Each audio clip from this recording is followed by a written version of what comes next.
If you've ever forgot to start the dishwasher at night, go ahead and hit that like and subscribe button, folks, and welcome back to another episode of Benzinga's Pre-Market Playbook. It's Friday. We made it. End of the week. Almost mice down, drinks up time. One more session to get through.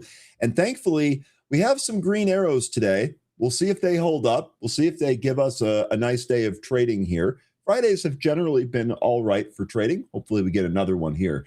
We do have Mark Putrino here today. We have Bitcoin absolutely raging overnight, hitting a high of 79,625 on the futures. Those plays are in play here today. We should have plenty to look at.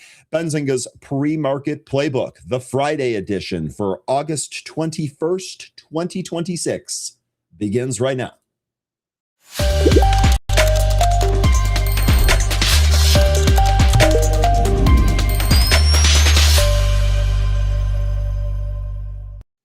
Good morning and welcome back, folks. I hope that you all had a wonderful rest of your Thursday. We are back here to close the week out strong, as we always do, and it is great to see a whole bunch of returning faces here in the chat. We start with Alan, who indeed is first here today. Let's go, Alan. Good morning, everybody, and happy Friday. Throw those shades on. We're actually supposed to get some rain in the afternoon here where I'm at, but it's sunny now. Shades on. Let's go. Derek, good morning. Welcome back. Peter, good morning. Welcome back. Jay Wild, good morning. Welcome back. Francis, good morning. Welcome back. Great to see you. Zach McCracken, good night. Good night. No, good morning, brother. Good morning. Good afternoon for you, I'm sure. Whis, good morning. Welcome back. It's always good to see you. Solitary Soldier, good morning. Welcome back. Astro Kev, good morning. Welcome back. Robert, good morning and welcome back. Producers locked in and ready to go. Let's get it. Brandy's locked in. Let's go. Yes, that girl is here. Welcome back. Kelly says, good morning. Hit the lucky like button. And I got to be honest with you, I think this is a great suggestion here from Kelly. Be sure to do that.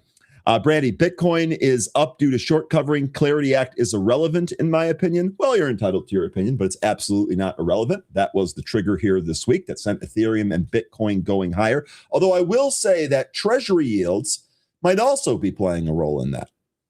And those were also going up earlier this week. James, good morning. Welcome back. Bernhard, good morning. Welcome back. Ed, good morning. Welcome back. Linda, good morning and welcome back. Just passing through, good morning. Welcome back. We go together.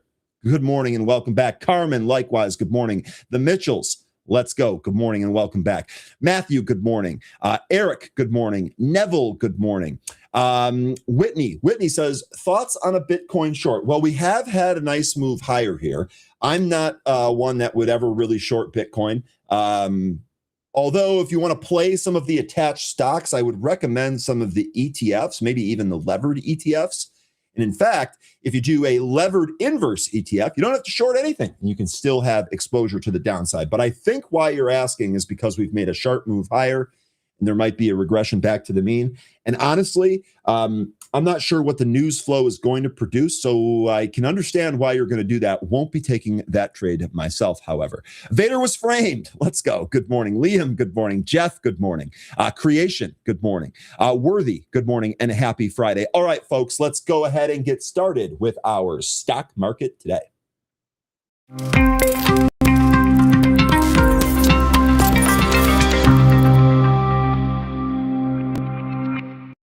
All right, we are back. Welcome back. And futures are green here ahead of Friday's open. We'll see if we go into the weekend here with some good bullish Friday feels. S&P futures up 0.4%, 0.4%. Dow futures up 0.53%, and the NASDAQ leading the way higher, 0.62% in the green. Also worth noting, Bitcoin up 5.56%. That did hit a high of 79,625 here this morning. And we're also looking at oil, which is about flat. Now, it is technically in the green, up by 0.12%, but very, very close to flat. Now, let's take a look at some cues from last session here, as well as what we have on deck for today. Thursday saw most S&P 500 sectors finish in the red, led by steep declines in healthcare, consumer discretionary, and consumer staples, though energy and real estate managed to buck the trend and close higher. U.S. stock futures advanced on Friday as the Dow Jones, S&P 500, and NASDAQ 100 indices rose, following Thursday's lower close. In response to the ongoing Middle East tensions, U.S. Treasury Secretary Scott Bessent warned that the nation will levy, quote, the toughest sanctions in history, end quote, against Iran. The statement comes after President Trump previously threatened economic warfare, along with tremendous ramifications for any countries assisting Tehran. Meanwhile, the 10-year Treasury bond yielded 4.69%, and the 2-year bond was at 4.18%. The CME Group's Fed Watch Tool projections show markets pricing a 34.6% likelihood of the Federal Reserve hiking the current interest rates during its September meeting. Now, we've got several stocks in focus here for you today, and the first one is going to be probably the big earnings report from yesterday. This is Ross Stores, and the ticker is ROST, R-O-S-T. It jumped 9.04% in the pre-market on Friday after reporting better than expected second quarter financial results after the market closed on Thursday. The next stock on our list is going to be Flower Foods. The ticker is FLO, and it fell 4.37% after reporting downbeat earnings for the second quarter. Its earnings of 21 cents per share missed the analyst consensus estimate of 23 cents per share, and sales of $1.193 billion missed the analyst consensus estimate of $1.228 billion. The next stock on our list is going to be OSI Systems, and the ticker is OSIS, O-S-I-S, and it dropped 14.48% after reporting mixed fourth quarter financial results and issuing weak fiscal 27 sales guidance. The company's board approved an additional authorization to repurchase 1 million shares, bringing the total remaining authorization to 1,078,731 shares. The next stock on our list is going to be Strategy, and the ticker is MSTR. It soared 10.57% after President Trump urged Congress to pass the Clarity Act and said that the Commodity Futures Trading Commission Chair Michelle Seelig is working on bringing Hyperliquid to the U.S. The last stock on our list here today is going to be Advanced Auto Parts. The ticker is AAP, and it rose 0.57% after a 24.55% decline on Thursday after the company reaffirmed its full year 26 sales guidance, adjusted operating margin, capital expenditure, and free cash flow guidance, while revising adjusted EPS guidance to reflect higher interest income.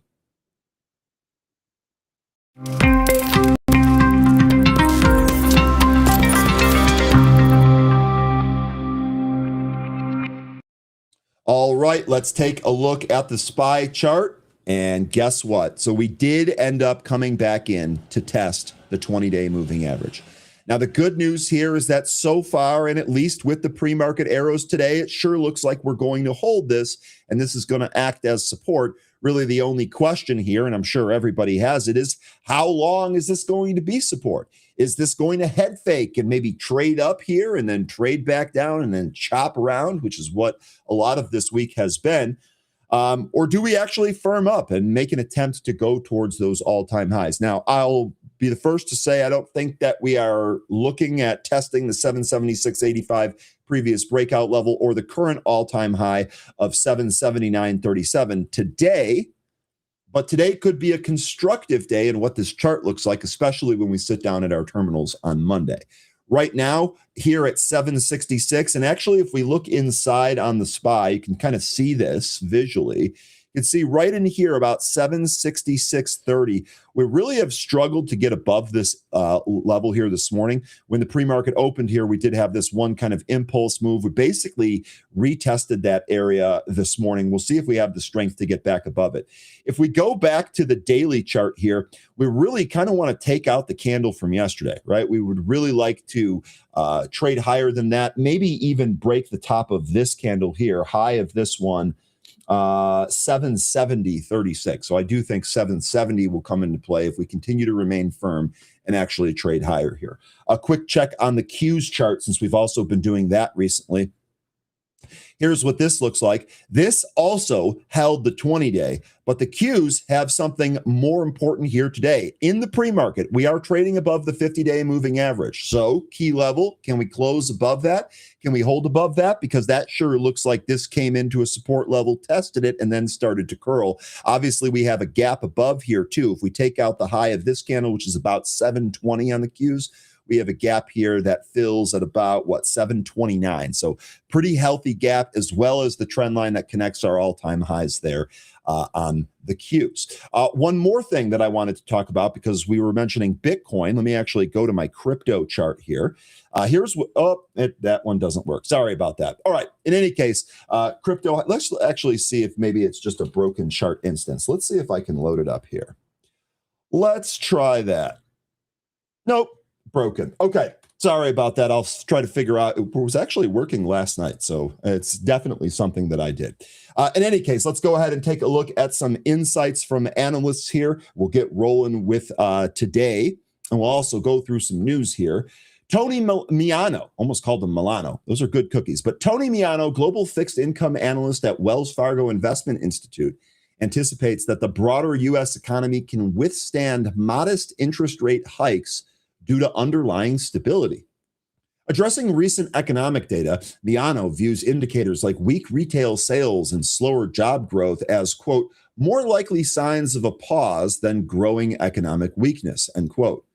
He maintains that economic growth remains resilient despite heightened borrowing costs.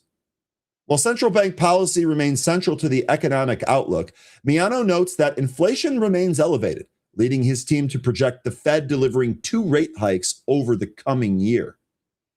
Regarding markets, Miano highlights that rising interest rate risks could make the backdrop, quote, unfavorable for long-term bonds, end quote. And as a result, he advises investors to avoid reaching for long-term maturities and instead favors shorter-term fixed income assets. Short-term investment-grade corporate bonds, he explains, quote, continue to offer compelling combination of yield, lower sensitivity to interest rate changes, and less exposure to the risks facing longer-term bonds, end quote. And that is amidst ongoing market volatility. So we'll see what today shakes up to be. Quick look here at the economic data. We got light here today. At August, S&P Flash, U.S. manufacturing PMI, and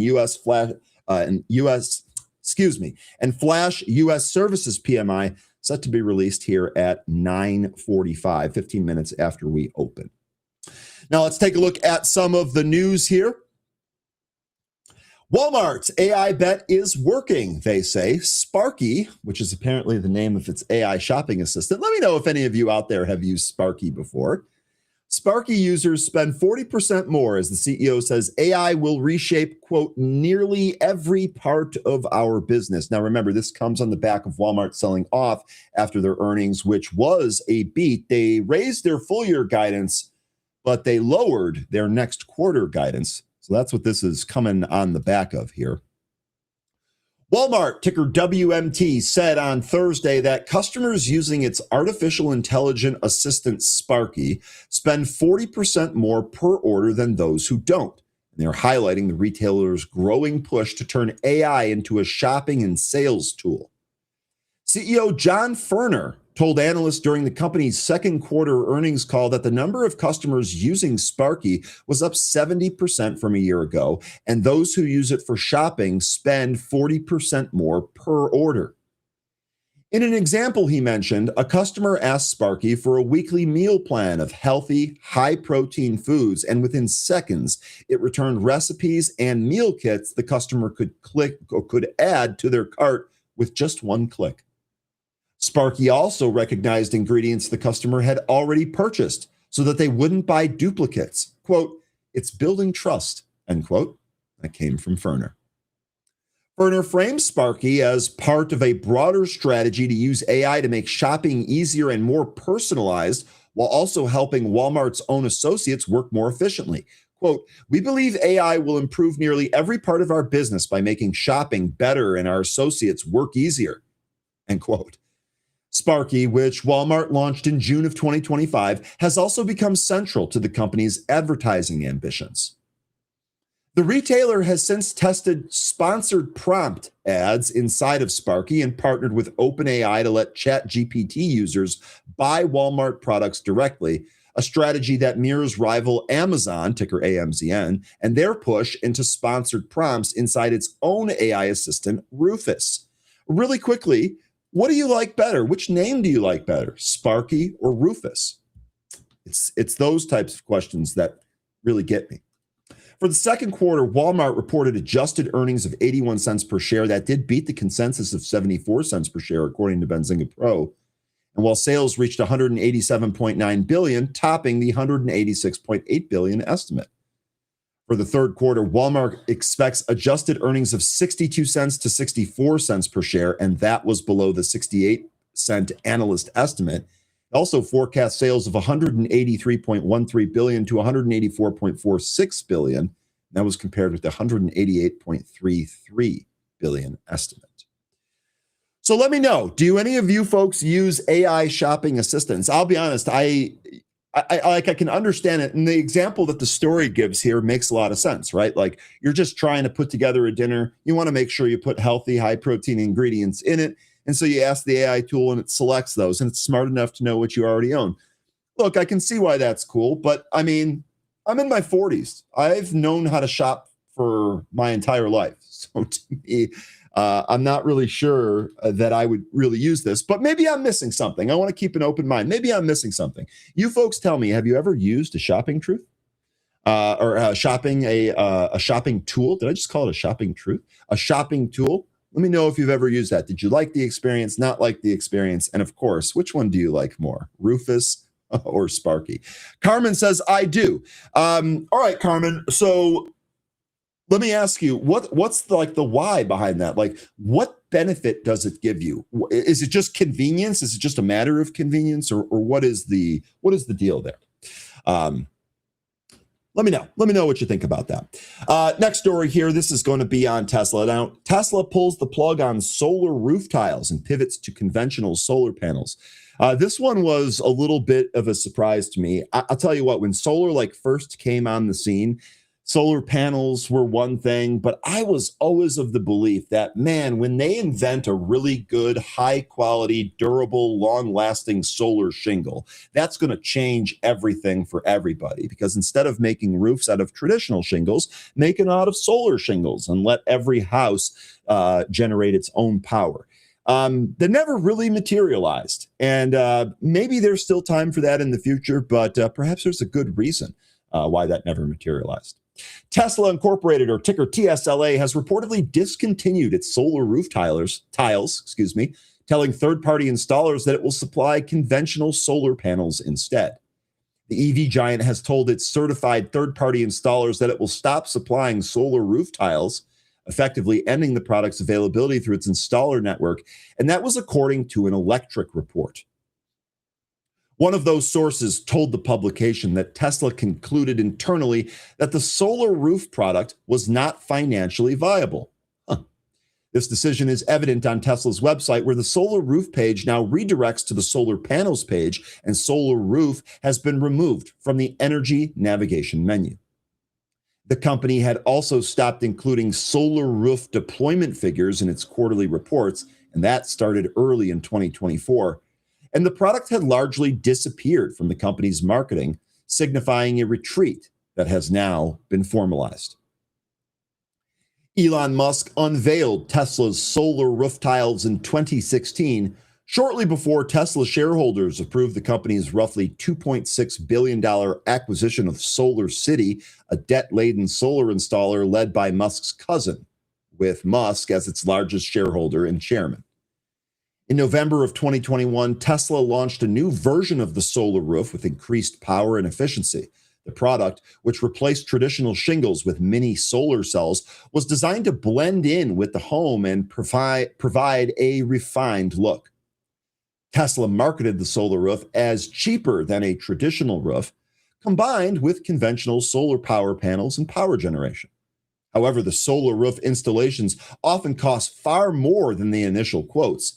In the same year, the company sharply raised prices for some customers even after contracts were signed, leading to a class action lawsuit that Tesla settled for $6 million in 2023.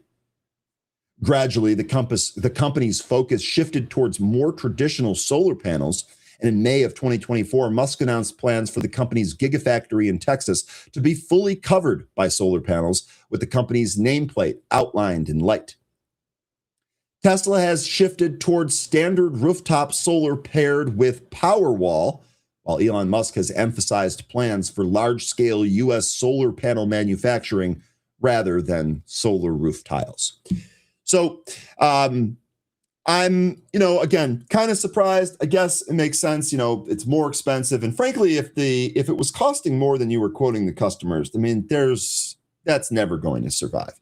That's never going to survive. So not surprised that this happened, I guess, in the long run, but perhaps there's chance for the solar shingle in the future. Really quick here. Okay, so Carmen, I had asked what really helps for the AI shopping assistant, and you said easier comparison and no one there except the bot. Okay, so it just makes it easier for you. That's good to know. EKS saying solar panels probably easier to manufacture. That's exactly it, right? The high cost to manufacture the actual shingles, and then the inability to meet those project demands on time or on budget. That's going to be the death knell of it. Absolutely. Okay.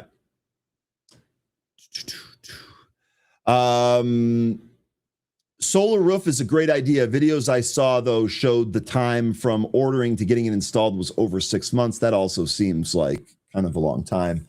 I don't know. We'll see how this goes. At least they're still using solar panels. Yes. At least they're still using solar panels. Okay. Next story here is a Waymo story. Waymo unveils its first custom robo-taxi chip with more than 1,000 TOPS of AI processing power. See if this is going to be good here for Waymo. Alphabet, which is ticker GOOG, their Waymo division has revealed its first custom-designed robo-taxi chip, a purpose-built 5-nanometer ASIC delivering more than 1,000 TOPS of machine learning performance for front-end sensor processing in its newest OJA vehicles. Waymo described the silicon in a press release as a, quote, specialized ML powerhouse engineered to exclusively process, fuse, and run advanced neural networks on raw sensor data in real time, end quote. The chip handles streams from LiDAR, radar, and cameras before feeding processed information into the vehicle's core machine learning system. The Alphabet unit said its largest system can process data from 13 high-resolution cameras simultaneously and in real time, including temporal denoising designed to improve low-light perception. Waymo has increased raw onboard compute power 20-fold over 8 years. No word if it avoids police interactions yet. The ASIC does not replace outside chip makers. Waymo said it continues working with Advanced Micro Devices, ticker AMD, Micron Technologies, ticker MU, NVIDIA, ticker NVDA, and Samsung Electronics, ticker SSNLF, as well as SanDisk, ticker SNDK, and Sokian Next, never even heard of it, SOCNF, and of course, Taiwan Semiconductor, ticker TSM.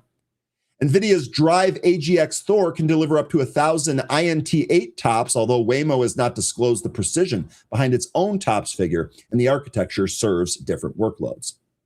The approach contrasts with rival Tesla, ticker TSLA, which relies on camera and AI software rather than Waymo's LiDAR radar camera sensor suite. Tesla also designs autonomy silicon that said this year that the development of its AI5 and AI6 inference chips is processing, with production targeted for 2027 and 2028. Reuters reported Tesla is preparing to launch its purpose-built cybercab as the U.S. robotaxi race accelerates. Tesla's expansion has prompted investors to debate whether it could eventually challenge Waymo's lead. Waymo's chip arrives alongside the rollout of the Zeekr-built Oja, which uses its sixth-generation driver. Waymo unveiled the updated Oja in January and is scaling Waymo-enabled vehicle capacity towards tens of thousands annually at its Mesa, Arizona factory. Waymo says its compute systems run two independent engines in parallel, so one can take over if the other fails, a design it considers essential because no human driver is available as a backup. The company now provides more than 500,000 fully autonomous electric vehicle trips per week, a milestone that keeps it ahead of Tesla and Amazon-backed Zoox in the US, and robotaxi scale as both rivals expand. So we'll see if Tesla can catch it. My belief is that they will. We'll see how this shakes out here. We'll see how this shakes out here with some of the robotaxis. Are any of you still kind of like waiting on this or trying to get involved with robotaxis or wanting to get involved with it more? Let me know if robotaxis kind of float your boat, for lack of a better word. Kenneth says, I'm seeing plenty of Waymo cars in the New Orleans area. Kenneth, are they getting in trouble or are they actually doing a good job from what you're looking at? Let me know. All right, next story here. Broadcom steps up NVIDIA challenge with a potential $100 billion AI financing deal. Tell you what, the AI numbers being thrown around are still crazy, and there is no sign of that backing off, at least not yet. Broadcom, ticker AVGO, their stock gained almost 1% during Friday's pre-market session as risk appetite firms up into the open. This is alongside the NASDAQ futures being up over 0.25% and the S&P futures being up 0.25%, although both of those have gained more. The company is deepening its role in the AI infrastructure build-out through a potentially massive financing package, new customer agreements, and partnerships designed to expand demand for its custom chips and data center equipment.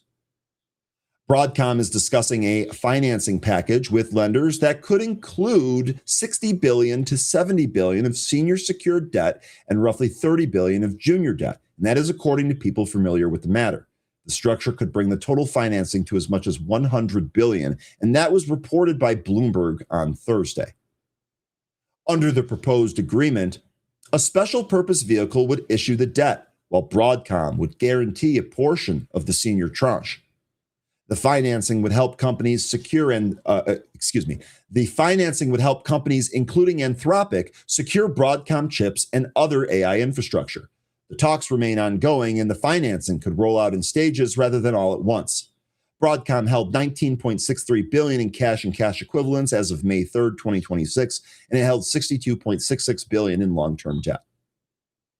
Blackstone Incorporated, BX, and Apollo Global Management, ticker APO, are discussing participation in the financing after partnering with Broadcom in June to fund AI computing infrastructure. Their earlier AI XPV transaction raised $35 billion to purchase custom Broadcom AI chips for leasing to Anthropic. Broadcom backstopped most of that debt, helping their senior tranches secure investment-grade ratings and lower borrowing costs. The broader partnership plans to finance more than 20 gigawatts of computing capacity, requiring hundreds of billions of dollars in investment. Broadcom's CEO said in March that the company expects AI chip sales to exceed $100 billion next year, underscoring management's expectations for continued AI-driven growth. The company is using financing partnerships to help customers secure the computing infrastructure needed to deploy those chips, while also competing more directly with NVIDIA, ticker NVDA, for its AI spending.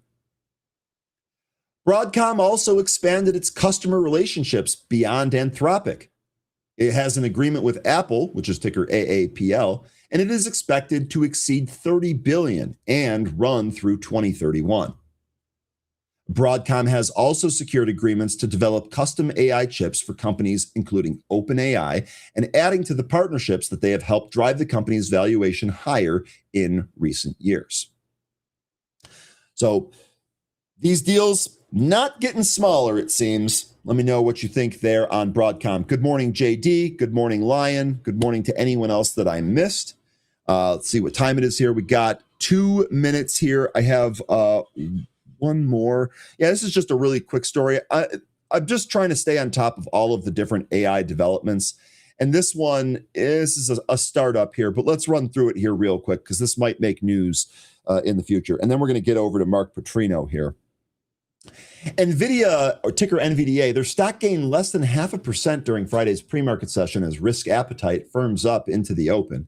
And as mentioned, NASDAQ futures did climb higher. They went to 0.72%. That's where they're at now. The S&P futures are up 0.48%.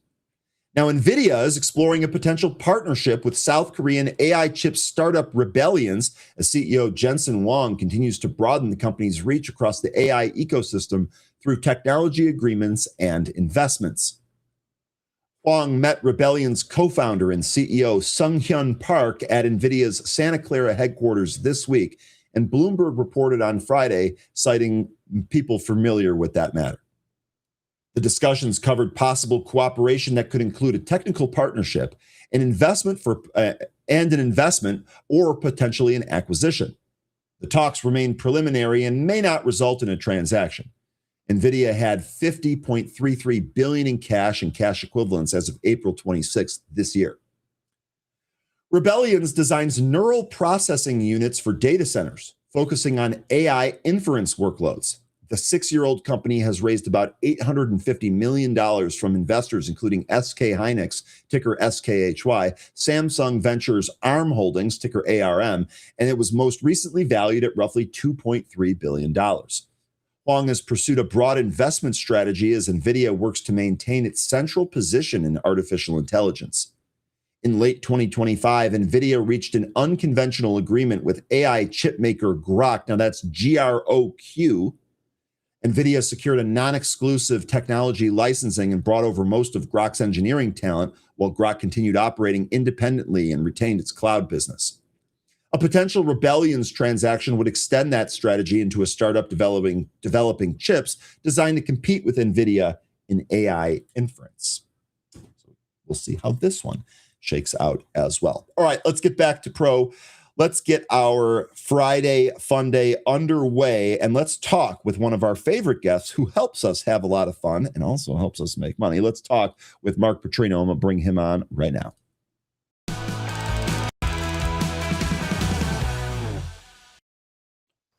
Mark, good morning. Happy Friday. How you doing, my man? I'm doing good. How are you? I'm doing really good. I'm really happy on Friday. Football feels closer and closer and closer.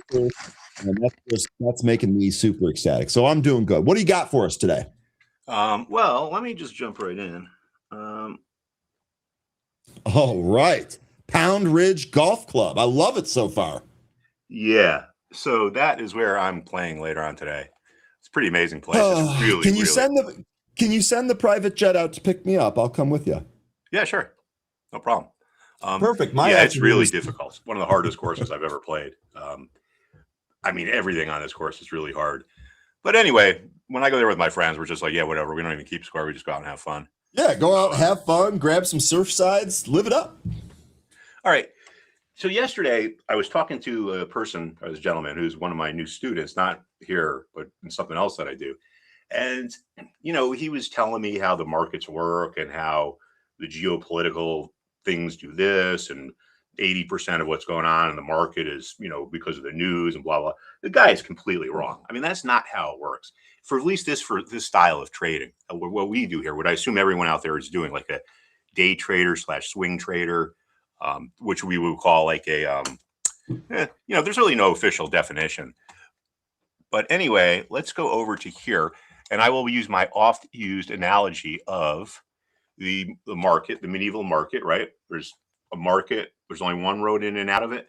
All the farmers come there, all the people from the countryside go there, and someone notices, hey, look at that, there's only 2 cartloads of apples today, right? On a typical day, there's 20 cartloads of apples.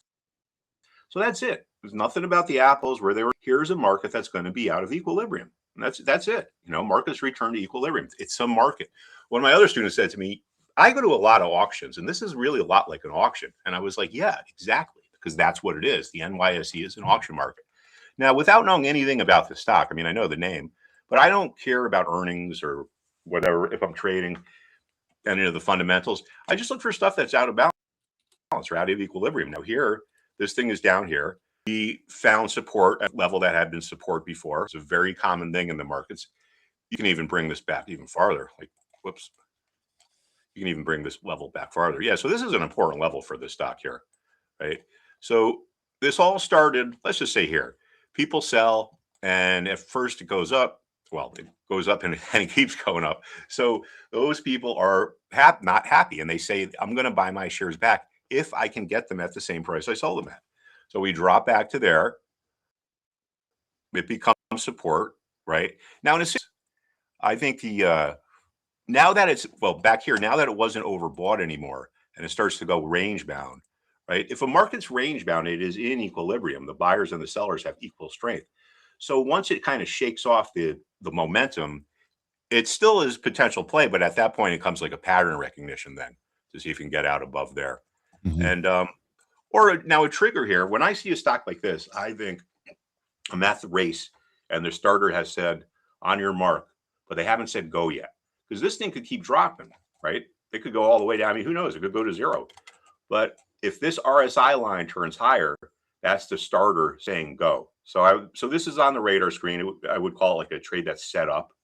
And if the RSI line turns north, well, that could be my trigger to jump in there.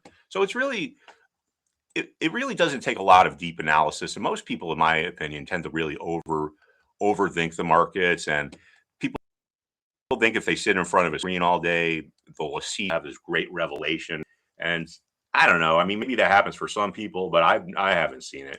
It's I used to think that, Mark. I used to think is that you can trade anything, any stock you've never seen before. You can just pick random stocks, and if they look like they're set up to move, you can go in there and play them, right? So today I'm working on. And we do that sometimes here.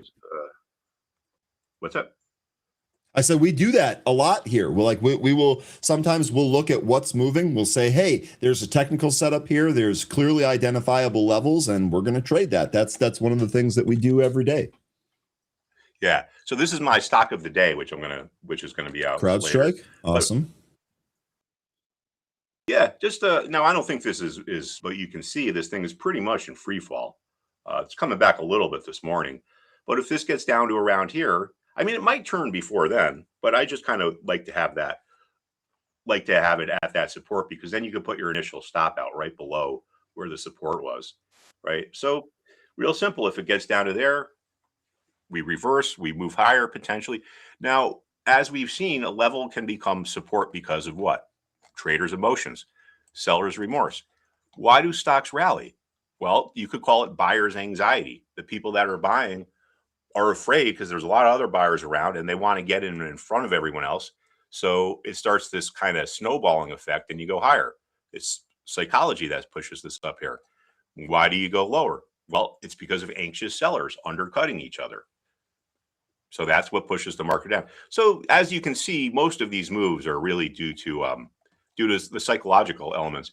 Now, overall, I think the market looks pretty good. I mean, we're pretty much the same place we were last week. We've had a little bit of profit taking, but I don't think it's anything to be concerned about. The sentiment numbers are right in line with normal. Again, what we look at themes. Last April, at the very bottom, the bullishness, this is the historical norms. Bearishness historically about 31%. 31% investors are neutral and 38% are bullish.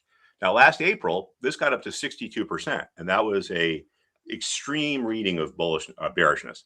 Now you ask yourself, well, why is all this bearishness good for the market? And the answer is because people that want to sell, and the market runs out of sellers.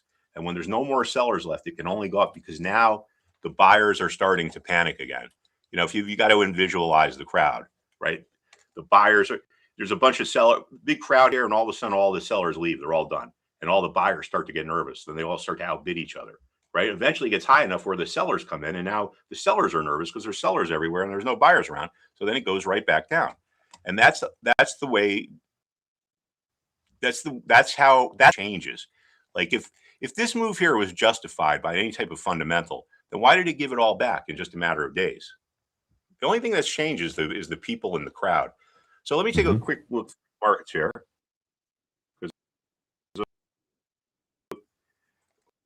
Yeah, like I said, it looks like things are pretty good, at least for now. So green arrows here this morning. What's that? It's right. Yeah, it's rebounding a little bit this morning, but you know, I just think this is some profit taking here. All right, so that's the S&P. Then the biggest sector we look at here is the technology sector. And all right, so this is kind of something to key in on here over the next day or two.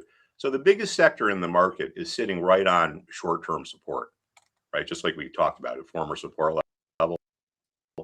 And as you can see, right above this. Now, when you gap, meaning you close there and you open there, there's little or no trading in between there. So if there's little or no trading in between there, there's going to be little or no people who sold who are going to be trying to buy their shares on the way back down.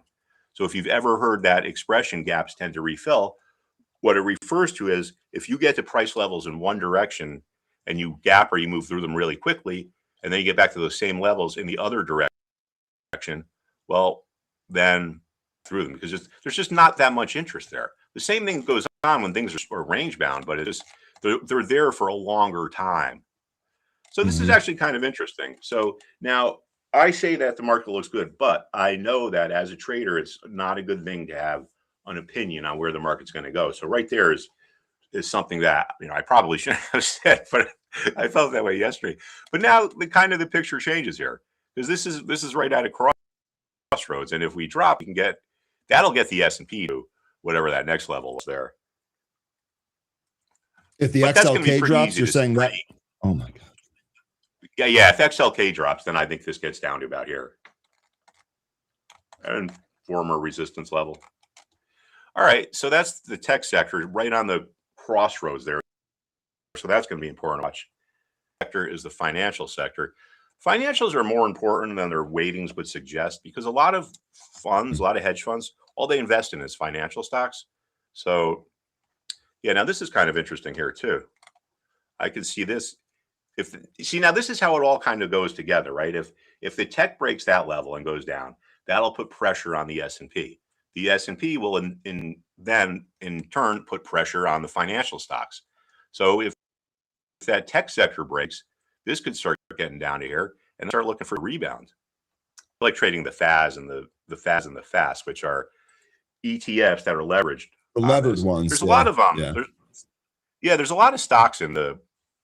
There's a lot of stocks in the financials, like way too many to keep track of all of them. So I just look at these, or I watch the sector, and if I'm going to trade, I use this bull ETF.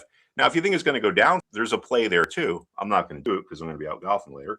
But you know, this is designed to go in the opposite direction of the financial sector, but by 3 times as much. Notice the inverse patterns here. A lot of people think that if the market's going to go down, you should go to cash, or you should just ride it out or put your head in the sand. As traders, we don't think that way. We think, gee, if this thing's about to drop, a move in any direction is a way to make money, and drops or sell-offs usually happen faster than moves up. So I would contend that a lot of times it's easier to make money on the downside than on the short side. Of course, we don't want bear markets, but they're inevitable as long as humans remain humans. There's going to be another bear market. Safety is an important thing. That's when people think this time it's different. And it's really never different. I mean, it goes the same chart. We've looked at charts going all the way back, and you see the same patterns. Things are a lot faster now.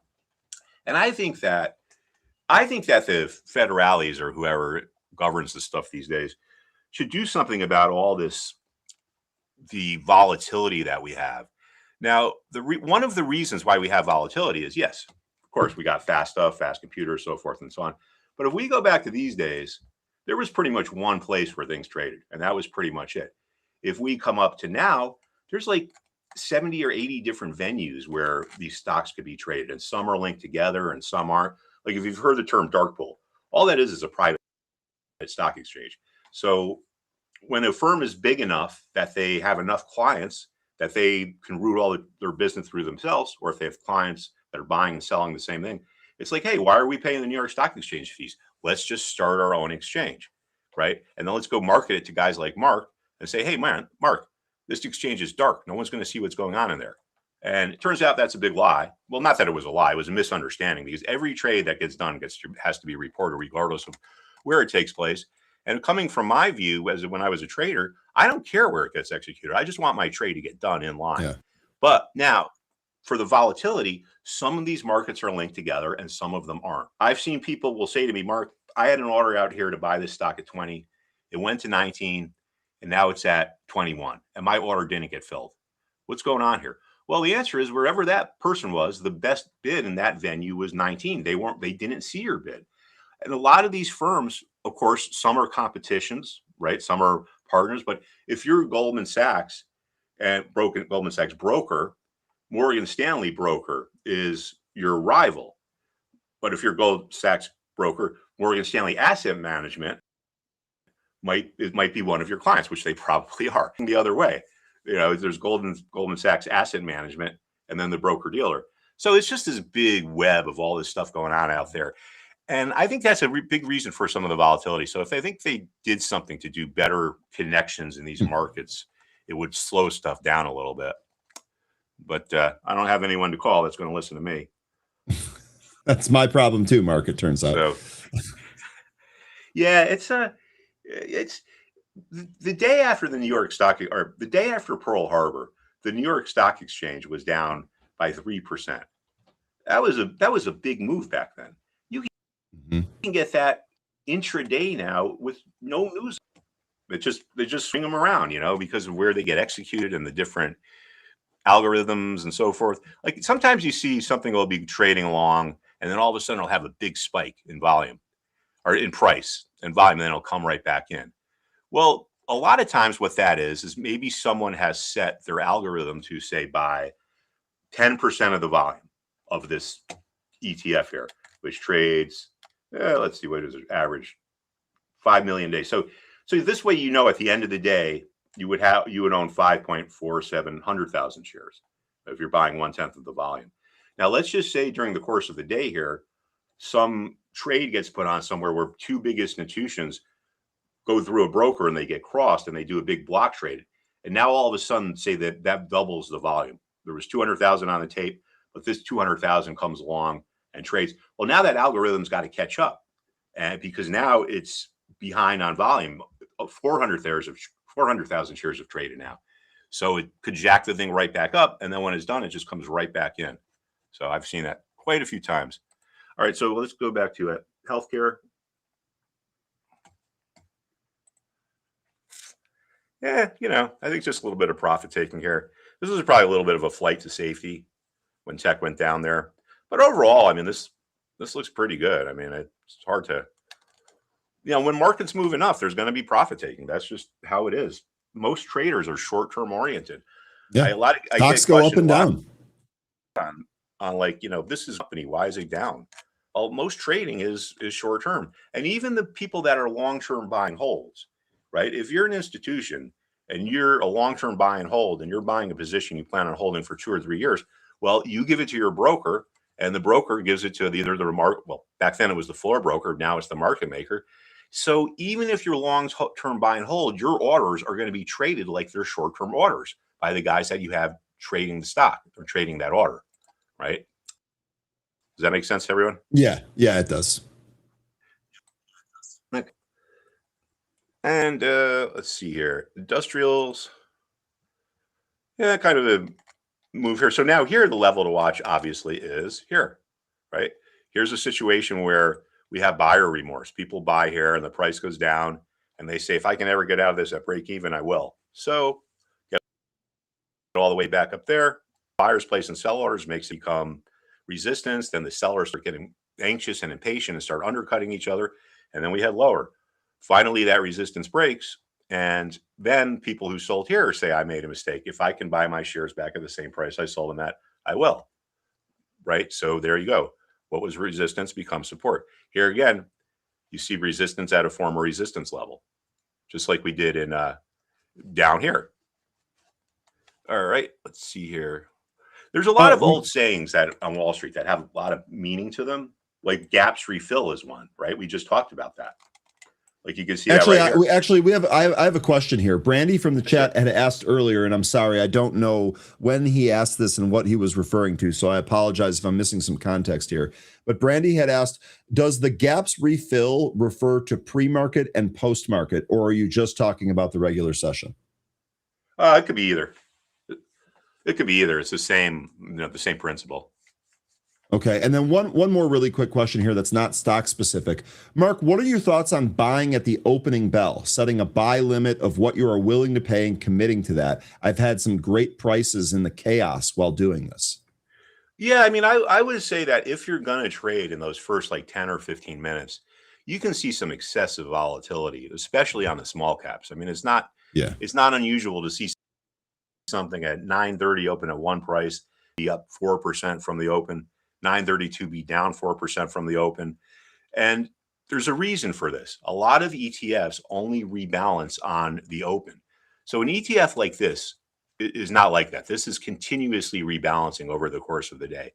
The way this works in ETF land is we know how many shares of each stock are in this ETF, and we know what the price of those stocks are. So we can determine the exact value of what this ETF should be. That's called the net asset value. If market gets a little dislocated and the price gets above the net asset value, well, market makers come in, they literally create new shares, they short them to the buyers, and then they go and they buy all the stocks in the indice to cover. That goes on continuously all day. And they do that until it gets back to the net asset value. The market price gets back to the net asset value. On the downside, it's the opposite. If it gets pushed below that, well, then they'll go out and buy and short all the stocks in the market, right? So this goes on continuously all day. Some ETFs only rebalance on the morning in those like first 10 or 15 minutes. And if you're trading a rebalance, you don't really care what price you get. You just want to get it in because your job is to stay in line with the benchmark. ETFs track indices. So your job is to get that thing back in line with the indice. So trading in those first 15 minutes, I would certainly suggest, yes, use a limit order because you can, it could work to your advantage too. You can just pop an order out there 5% below where it closed, and you would buy it at the close, but maybe in those first 5 or 10 minutes, that intraday volatility just gets it there. And if not, then you kind of just go back up to where it was that you were willing to do it in the first place. All right, let's see. Let's go look at some commodities here. Getting a lot of questions about gold. Yep. Let's see what's going on. Oil's been like so quiet. It's hard to kind of rising, but we'll see. We had a question here, Mark. What do you think about the dollar break? Sorry, Mark. The delay is absolutely crazy. I'm doing the best I can. Mark, what do you think about the dollar breaking down and gold going higher? I think that is probably a safe thought for the long term, unfortunately. But yeah, I mean, I would not be surprised if in 1 year from now or 5 years from now, gold is significantly higher. Anyway, look at this chart. This gives us a lot of lessons. And one of the things I want to point out here is a lot of retail people are surprised to hear this, that most people on Wall Street are not looking at these charts. Most people on Wall Street are doing other things. It's very small part of Wall Street is like people that are doing the actual trading, right? Most people, like at the firms I used to work at, most of the people there were analysts and they run their models. They don't care about charts. You show them a chart and they're like, they don't know what they're looking at. So they don't care. But they have their models. Like you could have the guru and he puts in all his parameters and it tells him, hey, gold is worth $7,000 an ounce. Another guru across the hall, his model might tell him gold is only worth $3,000 an ounce. So they place their orders and they go out there and that's it. They don't really think about that. So that makes it even all the more amazing that you can have these markets that are so big that you can have such precise levels. if you think about how many billions of things have to happen all over the world for this to happen, it's really mind-boggling. And I think a lot of people take it for granted because most of the people that do this don't understand it. But anyway, this gold chart here gives there's a couple of good technical analysis lessons here. This is your classic, what we call ascending triangle pattern. This is like a text. Now, forget the name of the mark, forget the name of the pattern. Just think about what this displays. Well, the sellers are patient, and then the sellers are patient. They're willing to wait. But over the same time, the buyers are becoming increasingly aggressive. They're willing to come in at higher prices. Now, when we get above that resistance, it shows us that those sellers are gone. So if you think about the crowd down here, if you're a seller and you see all these guys are anxious and want to buy, you're just going to hang back because you know eventually the snowball effect is going to get going. Then when we get up to what the resistance level is, all of a sudden the buyers are all gone. They've finished their orders and they're out of the way, or they cancel their orders. Now it shifts back to now it's the buyers who are worried, and they got to jump back in again. Whoops, that's not what I want. And start to outbid each other. So a breakout is essentially an illustration of supply leaving the market. I think if you really think about that picture of the floor and the trading, it'll really help you because, like, look at this. How is this move explicable by fundamentals? And the answer is it's not. Here we have a situation where we had resistance. Again, anxious and nervous buyers outbidding each other. We get up to resistance. This is where the sellers flood the market. And just like that, it turns. Anxious and aggressive sellers undercutting each other. This resistance breaks. When that happened, people who sold here say, I'm going to buy my gold back at the same price I sold it at if I can. So that resistance converts into a support order. A support level. Over here, you have support. People sell at the bottom. They regret it when it goes higher. If I can get this back at the same price I sold it at, I will. Right? Now, here we have the opposite emotion. Here we have buyer remorse. People buy here, and when the price breaks, at first they thought they did a great job, but when the support breaks, they say, I shouldn't have done that. If I can, I'm going to get out at break even. So there we go. Support can turn into resistance because of buyer remorse. Anyway, we had I think we could be starting a nice run here. Well, I mean, I don't know for sure, obviously, but yesterday was 2 days ago was a pretty powerful move. And yesterday was a good move. Even though it didn't move, it's a consolidation move. And that's when you get a really oversized move like this. If you have a consolidation day or two, that tends to be a good thing because it takes the overboughtness out of it. So, and then again, we got support down here. And I guess we'll look at silver while we're at it here. When you're done looking at some of these commodities, if we could take a quick peek at Amazon, we have a couple of requests for that from the chat. All right. Yeah, so silver, kind of the same thing. You can see these levels. But let me take a look at Amazon, who are here at my house about twice a day delivering stuff that I didn't order. But it somehow mysteriously shows up on my debit card. What do you think about that? I think that's marriage, Mark. Oh, speaking of that, I got the house myself. My wife's bringing my one daughter down to college. My other daughter is going to be at her boyfriend's. So it's just going to be me, the dog, and the guinea pigs. So yeah, we're going to do some real and you're playing golf. Boy, you're about to have a weekend. Yeah, right? It's going to be cool. Amazon, again, right? We just see these just what we saw in gold. Support at a former support level. Because the people that are trading Amazon have the same emotions as the people that are trading gold. Now here, I think this kind of looks a little, it's gone sideways for a couple of days. I don't think it's going to make any kind of a meaningful move unless there's some kind of news. But I would look for support here, former resistance level, right? Remorseful sellers are looking at this. People who sold this here have been watching this ever since, and they're saying, if this gets back to where I sold it, I'm going to buy it back. So that's where I would look on the downside for a potential turn. And then on the upside, you got to just think about what levels were important. Levels that were important on the way up can be important on the way down, and vice versa. So if something gets to a resistance levels over, there's a good chance that level might be a support level later on. Now, what I think is interesting to kind of bring this all home is that if we go back here to the 1800s, we're going to look at the S&P for as far back as they have records of it. And the reason why I show people this is because it just really illustrates that maybe things have sped up, but the game is the same, right? The same patterns we got now, we got back then, and that's changed.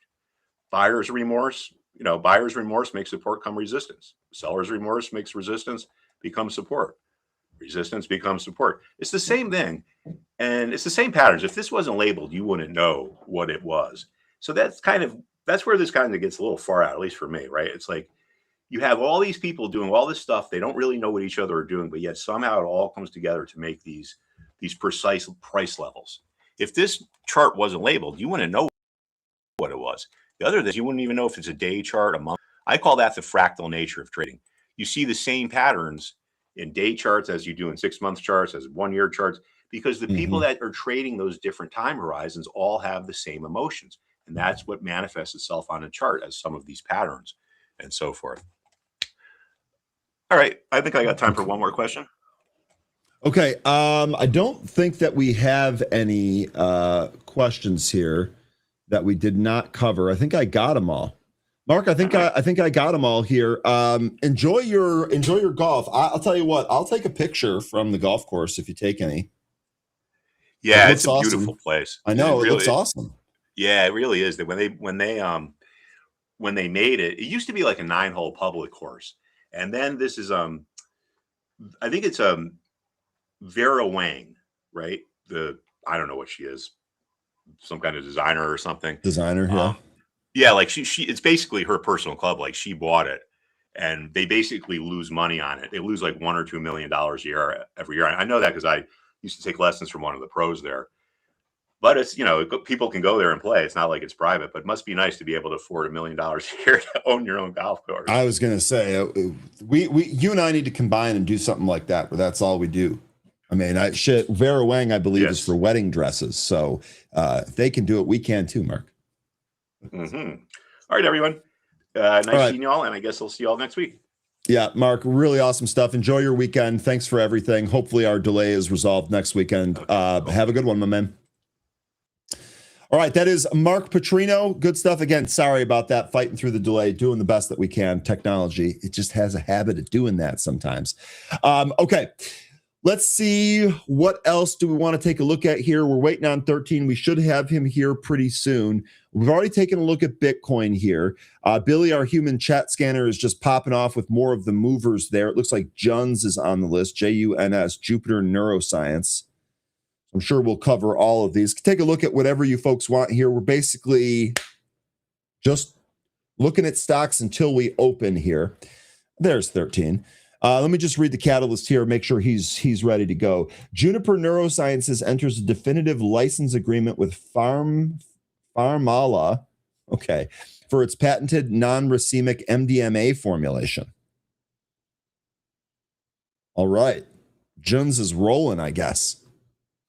In any case, that's what the PR here. Stock's up 67%. Short interest on this name. Oh, did we have a recent reverse split? Let's see. We did. August 7th, we did a 1 for 75 reverse. So keep that in mind. Market cap on this puppy, 3.96 million. Float under $1 million. We've got a catalyst. We've got under 5 million market cap. We've got a micro float. Only problem is that this is a U.S. company. Maybe it's not actually a problem. All right, folks, let's go ahead and roll through the rest of the movers. Take a look at whatever you folks want. Get you prepared for the open. It is pre-market pulse right now.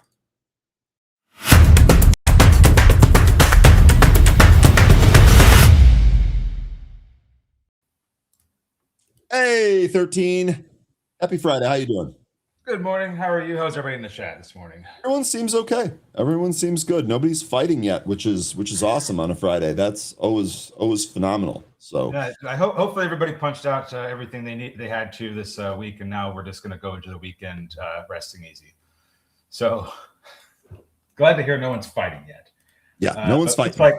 Looks like there's other stocks that are fighting for some upside here. You already brought up one of them that I was taking a look at here, and look at we've got more of our parameters getting filled. Like you said, low float, low under 5 million market cap helps. They've had a catalyst. They got a recent reverse split. I'm of course talking about Juniper Neurosciences. This one, we just the price just moved past its VWAP again. At least my VWAP, it's coming up to some resistance around 9. this is the next resistance area before we push through and potentially recapture 10. So that could happen here as we approach the open. But if we lose VWAP before we get to the open, then we'll probably have to wait this one out, see if it gets support from the 65 EMA. Okay. I drew a trend line here connecting the two highs, figured this would be a target. We didn't quite hit that on this last recent pump up, and my VWAP looks to be in the same spot as yours. So we'll see what we get here on Juns. Definitely one to watch today. And looks like it's trying to make that move through 9 right now. We'll see if it has some extension. The other one I was noticing that was moving this morning, also on news, was Howl. This is Werewolf Therapeutics. So great ticker for a company named Werewolf Therapeutics, by the way. Yeah, and it is howling this morning. So this one also with a it seems like I think this has a high short interest. No, I'm sorry, it doesn't. That was just from the last one. So no high short interest on this one. The float's heavier. I got 40 million. The market cap is above 20. But the news is that they are not only combining with Ambrose Therapeutics, but also they are securing an oversubscribed concurrent private placement of 150 million. So that helps not only with this acquisition, but also with their balance sheet. So I think that's one of the big reasons why this is seeing some ascension like it is today. Let me get some levels here for you on how. That's what I hadn't done yet with these names. So with this one, VWAP, there's also a trend line you can draw to give yourself a bit of a target. If you start with the impulse moves yesterday and draw it through the 119 high, that gives you a little bit of a trend line that we could, if we continue to get this support from VWAP, we could revisit that area. That would take us up to about 125 if we. Did you draw the trend line through the pre-market high here, or did you draw it through the two after hours highs? The way you had it before. Right here. Yes. Gotcha. Thank you. Mm-hmm. So same thing with this one, just like with June's. If it holds VWAP, then I think there's a good shot for this to push higher into the pre-market before we open. If we lose VWAP, then support's going to have to come from the 65 EMA as we go into the open. Right now, it looks like this one may not have as much volume going into the open as the other one. So I don't know that this one's going to be as great, but maybe we'll see some volume expansion here, out of the blue. It just, the MACD is kind of starting to roll over here. Volume's not looking great. So unless there's some volume coming, not sure about Howl just yet. Okay. Did Howell give a per share dollar value for that $150 million private placement? I didn't see it there in the news, but I actually didn't go through the PR myself. Yeah, nor did I. Let's see. And I don't even know if, this private placement is going to be for even shares. It might be for converts. Yeah, and they didn't mention it. I don't see it anywhere in here, 13. Yeah, so I don't know how that is structured. But if it was just going to be with commons, you would have likely gotten a share price right away, and I don't think that's what you're going to see here because this may end up being converts or some other kind of debt financing. Okay. All right. Another one here on the list. This one, we'll see about this one. I don't know. RFAI. This thing went absolutely crazy in the, oh my God, I didn't even realize how crazy. This thing went from 12 to 125 in the after hours, came back into 75, and now is coming back to earth painfully, might I add, here in the pre-market. Now, I have no idea what's going on with this. Let's see if we can figure it out. It's a combination. Easy. What? That's all it is. They found a company they want to merge with. Okay. That's it. These SPACs, man, I tell you. Makes sense. Someone asked about wanting to talk about SPACs today. What is it that you want to talk about? Here's one that's moving. Obviously, no short interest. I'm sorry, 13. Go ahead. No, I was saying, I think that was Wiss that was mentioning that he wanted to talk SPACs. And if this is the reason, then I guess I can understand that. This thing with a massive move, especially for a SPAC. Like I remember the SPACs of 2020 and 2021. I have a hard time remembering putting in a single day move like this. I know there were some that went on a nice run, I don't think any of them went from 10 to 120. BCCQ went to 110. Okay, like I said, I don't remember any. 10. I don't even remember that one. No, no, I don't either. In fact, I remember them trading like these are just like impulse candles that basically go right to the price. I don't remember that type of action either. I remember it taking time to get up there, even if it was a crazy level that didn't make sense. But so they are merging with a company called Nanyang Biologics Pte Ltd, and that was from a SEC filing, I believe, yesterday, and looks like there's more information about RF acquisition. So I don't have a whole lot on this, but I can tell you that that's the reason why this is moving up. Let's see what we have for levels. I expect this thing to come back in. Just if we're going to be clear about it, it's already given back most of it. It could give back all of it, actually. Still up 200%, so there's plenty more to give back. 13. Yeah, and from here, you mean on the way back down the support levels, because I don't really think I'm going to be talking about resistance here. The support levels that I have are going to be 30. There might be one in the mid 20s, but I think after the 30 is you're going to have a much better chance of support down around 16 to 17. Okay. All right. The other one here, this is Shug P, which we've talked about this one before. Yeah, it's actually SUGP, Sioux Group Holdings. This is a Hong Kong name. Sioux Group Holdings shares are trading higher after the company announced it regained NASDAQ compliance, which is another one of our themes, if you will. Taking a quick peek at this one, market cap of 12 million, float of 3.52 million. Let's take a look at the short interest here. Negligible, but it regained NASDAQ compliance, so giddy up. Here's what the chart looks like. I see a trend line jumping right off the page here, 13. We'll see if this actually acts as a target trend line. I'm going to cut one of those wicks off. Probably have something else. Yeah, I would also say be careful of a potential capital raise. No guarantee that this will do it, but this is just some of the things that we see following a reverse split and sometimes NASDAQ compliance. Now, there may be a lessened possibility now that they've regained compliance, but when you look at the balance sheet, I think twice. They still are burning through cash. They have like maybe a 1, possibly 2-quarter cash runway with their burn rate. They do have revenue, but they're just not profitable. So I think I'd still just be careful with this one. Nonetheless, let me look at a chart for this one, because we've traded this one before. I don't think this one stuck around at the highs it was making when we last traded it. Certainly looks like it didn't, because that last time we may have traded it could have been what was this, May 19th, when we had that last big move up during the day. There you go. It could have been that, or it could have been the 16th of June that we traded this last. Yeah. I don't remember which day it was, but you can just see that even in those two circumstances, the price still ended up coming back in and going lower. So I think the point here with this one is don't make this a stock you marry.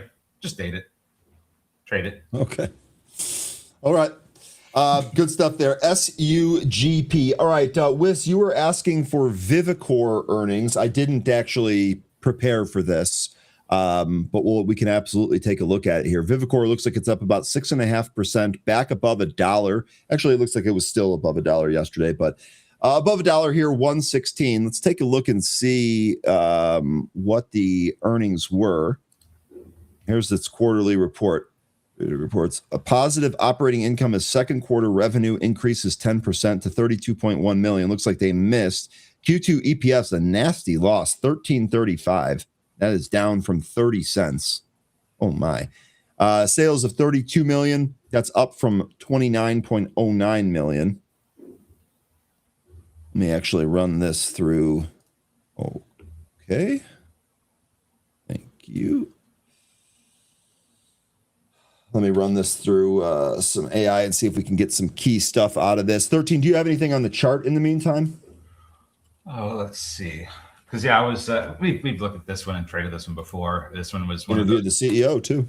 Yeah, I think this one. Okay, so when was this that we? It must have been back in last month. We traded this one when it was doing crazy stuff. Yeah, there it is. Yeah. So, July 21st. Okay. Earnings are better on operations, but still not cleanly healthy. Vivicor showed real improvement in Q2 revenue, rising 10% to 32 million. Gross profit jumped 45% to 6.6 million, and gross margins expanded to 20.7 million. So that is actually pretty good. Operating income turned slightly positive after a large loss a year ago. What still looks weak here, the business is still losing money below the operating line. So this is not a sustained profit story, which memes they're going to need a cash infusion at some point. Probably today. Probably today. That's 13 wasted no time. For first half revenue fell to 51.6 million from 66.4 million because of divestitures and lower transportation and logistics storage revenue. This looks like a good quarter operationally. Nothing spectacular, especially because profitability improved materially and supply and trading is scaling. But for a small cap, this looks okay. This looks okay. I still want to see whether the Hyatt profit margins can persist or if this is kind of like a one-time thing, Wes. But at least for the purpose of today, looks like you're getting a pop with that. Good momentum. We'll see if it can hold it. But as we just kind of alluded to, they're probably going to need to raise. So I think that I see you threw it in the chat there, dilution coming. I think you're spot on for that. Now, do we have a trade in it first before that dilution comes? Perhaps. I think that's probably a safe bet there. They've got a good amount of debt, and it seems like their long-term debt is kind of climbing, which isn't great. So that would be a little bit more focused on. They've got more debt than they have cash. So yeah, I think the capital raise would certainly have to be coming soon. Yeah, that's my opinion. Yep, that's my read through on it. At least the market's reacting positively to it so far. You know, we've seen this actually get slammed before after being up in the pre-market, if I'm not mistaken. Yeah, so like August 13th, something similar to this happened. Same deal with August 10th. So just be careful with this. Here we go. EKS, huge red flag. Vivicor issued over 3.6 million shares to settle various obligations, including a lawsuit and preferred stock dividends.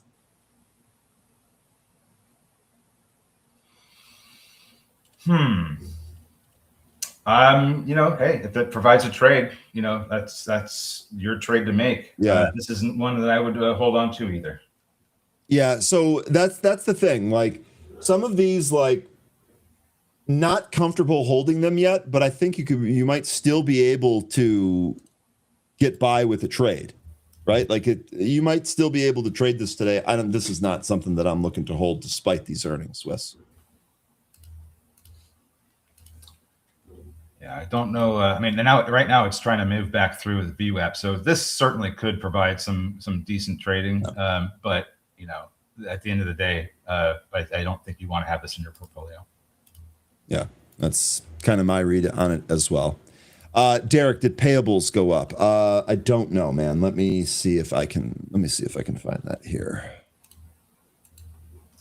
Kind of get the sense that a lot of market participants have kind of just wrote off the rest of the week, and they're just waiting for next week with this, just how slow things have been looking over the past day or two.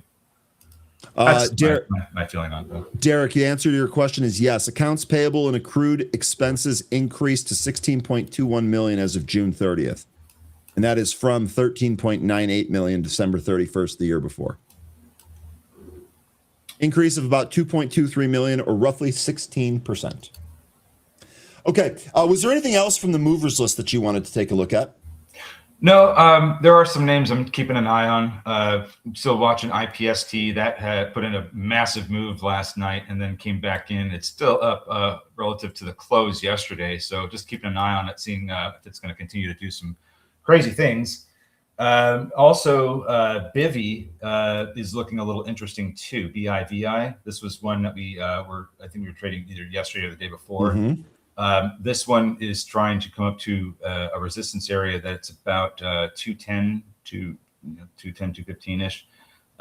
Looking for a move through VWAP here.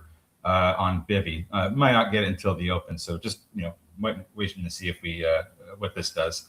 But just other than that, I'm just waiting to see what the market does. I'm not taking any positions or scoping anything out pre-market here. I just want to see what the regular session is going to give us. Yeah. Okay. All right. Good stuff on that. Let's see. What else do we want to cover? Oh, Bitcoin. So obviously we have Bitcoin moving here. Bitcoin did print a high here in the pre-market. It's actually come off that high a little bit.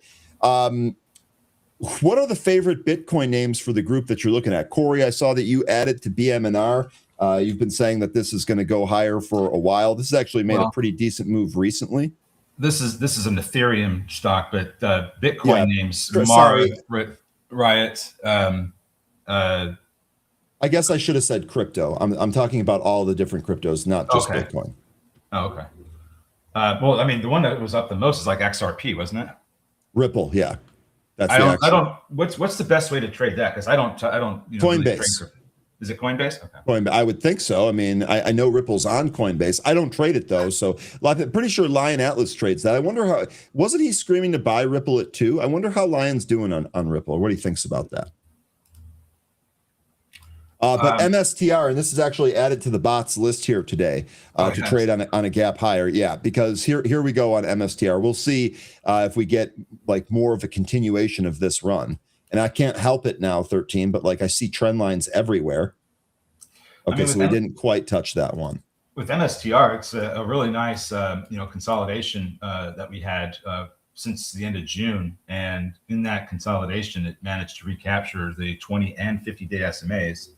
And now we're going to get a golden cross here that could lead to further upside. It wouldn't surprise me if this actually went up to around 135, just short of the 200-day SMA. I think we're also going to get a visit of the 200-day SMA, but it's getting a little extended pretty quickly. So I don't know that we're going to get up there through this consolidation from February earlier this year and reach that 200 before we run into resistance. So I still think that the 200 is going to be an eventual test, but I think you're going to get some resistance a little bit earlier than that in about the mid 130s. Yeah. And then this is another one connected to the crypto industry. This is Hyperliquid. This is being mentioned by Trump by name.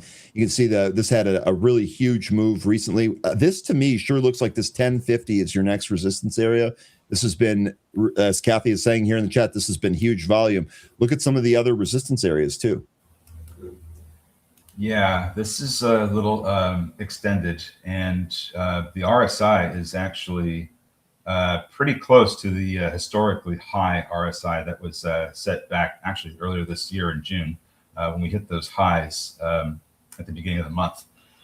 So we could revisit that June high or close to it and then come back in a little bit because when we get past 70 RSI, then I start to think that we're going to be seeing the top pretty soon. So that we could see a little bit of pullback here in per. I would say soonish. I don't know exactly when, but it's getting very extended, and I think it's going to have to come back in a bit. Okay, another one that was mentioned here is going to be Strive. The ticker is ASST. This has also been on a pretty nice run recently. And there are a couple more here given in the chat. I stay away from Mara and Riot, guys. Those don't do it for me. I'll be honest with you.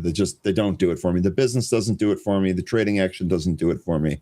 I'm willing to look into some of the other ones here like ASST and PURR.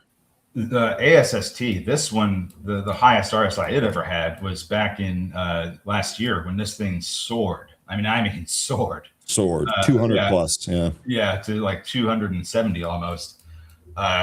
So I don't know what was going on with that at the time, but we're getting to extended RSI again with ASST. Now, what's great about this one is that we're blowing through some of these lagging moving averages, the 20, the 50, and the 200, and the 200. So now that we're above it, this does need to cool off. So when it does, you have the 200-day SMA that is going to likely provide some support should the price come back down towards 15. I like this setup a lot better because at least I have an area where I can potentially lean on for support and have an idea of if I want to pick some of this up, where a good spot might be to buy. And if you do get that support from the 200-day SMA, it's looking like 15 might be a good area. So that's what I would say with this chart. With ASST. Okay. And then another one here that's been on a decent run is going to be Circle. This is obviously the stable coin. This also higher here along with all of those other crypto assets. 13, any chart you want to cover here real quick while I step away for a brief moment? By the way, pre-market S&P and Qs are pulling back a little here. S&P futures still above the VWAP. I don't know what I could talk about. Maybe SpaceX, if you want to put that up, because Sure. I could tell you about a little bit what's going on with them. Yeah, and what are we expecting anything on the space theme this weekend? Well, like any launches or anything? I just can't remember. Okay, so they're still planning to launch next week, late next week. That's okay. It was next week. So. And then you might want to take your break while I break this down, if that's what you're going to do. Otherwise, you're going to stick around. I'm going to say the whole thing. Okay, so yesterday and the day before, Starship 41, they rolled out to the Massey's test facility, and they did their static test fire. First one was a single engine, and then just yesterday at 10:20 Central, they did a full minute all engine static test fire. This is one of the things that has to happen and kind of sets the timer for the launch when it comes to these test fires, because the only other thing after the test fire to do is to roll it back into the production site, inspect it, and then get these vehicles ready to go for the actual launch. So we have Starship 41 already completed. Now that one's going to roll back for that inspection. Next up is going to be the booster that's going to send the Starship to orbit. That's booster 21. We don't have a time on when that is supposed to have their static test fire, but I would expect that this weekend, as we roll back the Ship 41 and roll out booster 21, we could get a static fire either over the weekend with the booster or early next week. And as we've seen with the Flight 13, usually in the past, it's taken about 2 weeks, maybe a little bit more, following the static test fires up to the launch. But now, as of Flight 13, they've managed to go from static test fires to launch inside of a week. So still looking like a possible monthly launch cadence here with SpaceX. And they are still targeting the end of next week for that launch. So assuming the booster static test fire goes well, we're still on track. Okay. All right. Good stuff. Good time. I'm just looking at some of the big gappers here today to see if there was anything that I'm missing. But I don't think so. Corey, I don't think that's out of the realm of possibility. It seems like everything else has a leveraged ETF. Why not crypto? It would completely make sense to me. He said if BTC goes up, they should go up 1.2 to 1.5% as leverage play on BTC for ASST and MSTR. Same for, and I'm just thinking, there should be more crypto. I would expect there going to be more crypto levered ETFs, and then we'll start. You won't have to buy those stocks. You'll just buy the ETFs. Oh, that's interesting. BNP. And you know a lot about this Ethereum, Corey. I need to listen to you more about that. Here's your levered ETF for MicroStrategy. This is the levered long, by the way. This is MSTX. MSTU, you're saying there's an inverse for MSTU. This is the 2x long. So there's a couple of 2x longs. These are for companies, not crypto. Yeah, this is for MicroStrategy, which is one of the big crypto companies that are trading up here. I can't remember what the inverse is for. I'm referring to something like, let's say if there was. Oh, I know. I'm sorry. I'm reading from the chat. Sorry about that. No, it's fine. I understand what they're saying by giving us these leverage ETFs for companies that hold crypto, but I'm just referring to ETFs specifically for crypto, kind of like how BITO is a ETF specifically for crypto holdings. Something leveraged like that is what I'm referring to. Gotcha. Okay, so you want like a different vehicle. Yes. A different type of vehicle. Yeah. Yep. MSTZ, your 2X inverse ETF for MicroStrategy. MSTZ. All right, we got a couple minutes till we open. I'll take a look at whatever you want. Anyone got any Good Friday plans going on? Oh, I guess I shouldn't say that. That's a medication. I was going to say, I got to get prepared for tomorrow. I'm throwing a party. Oh, nice. What kind of party? Birthday. Oh, you can't answer? Okay, no problem. You said birthday under your breath. I asked Mark if he could pick me up on the private jet to go to the golf course that he's going to today, but we'll see. As far as some of these movers go, we did get that move in BIVI. It's through VWAP, and it's trying to make a move up towards 230. This is a resistance area that I had pointed out yesterday, and we actually hit 239 and then came right back in. So here we are revisiting this 230 resistance. I actually would like to see the price close, start closing above 230 on the 5-minute chart. I think that would lead to some further upside. But, I could just wish in one hand and do other stuff in another, see which one fills up first.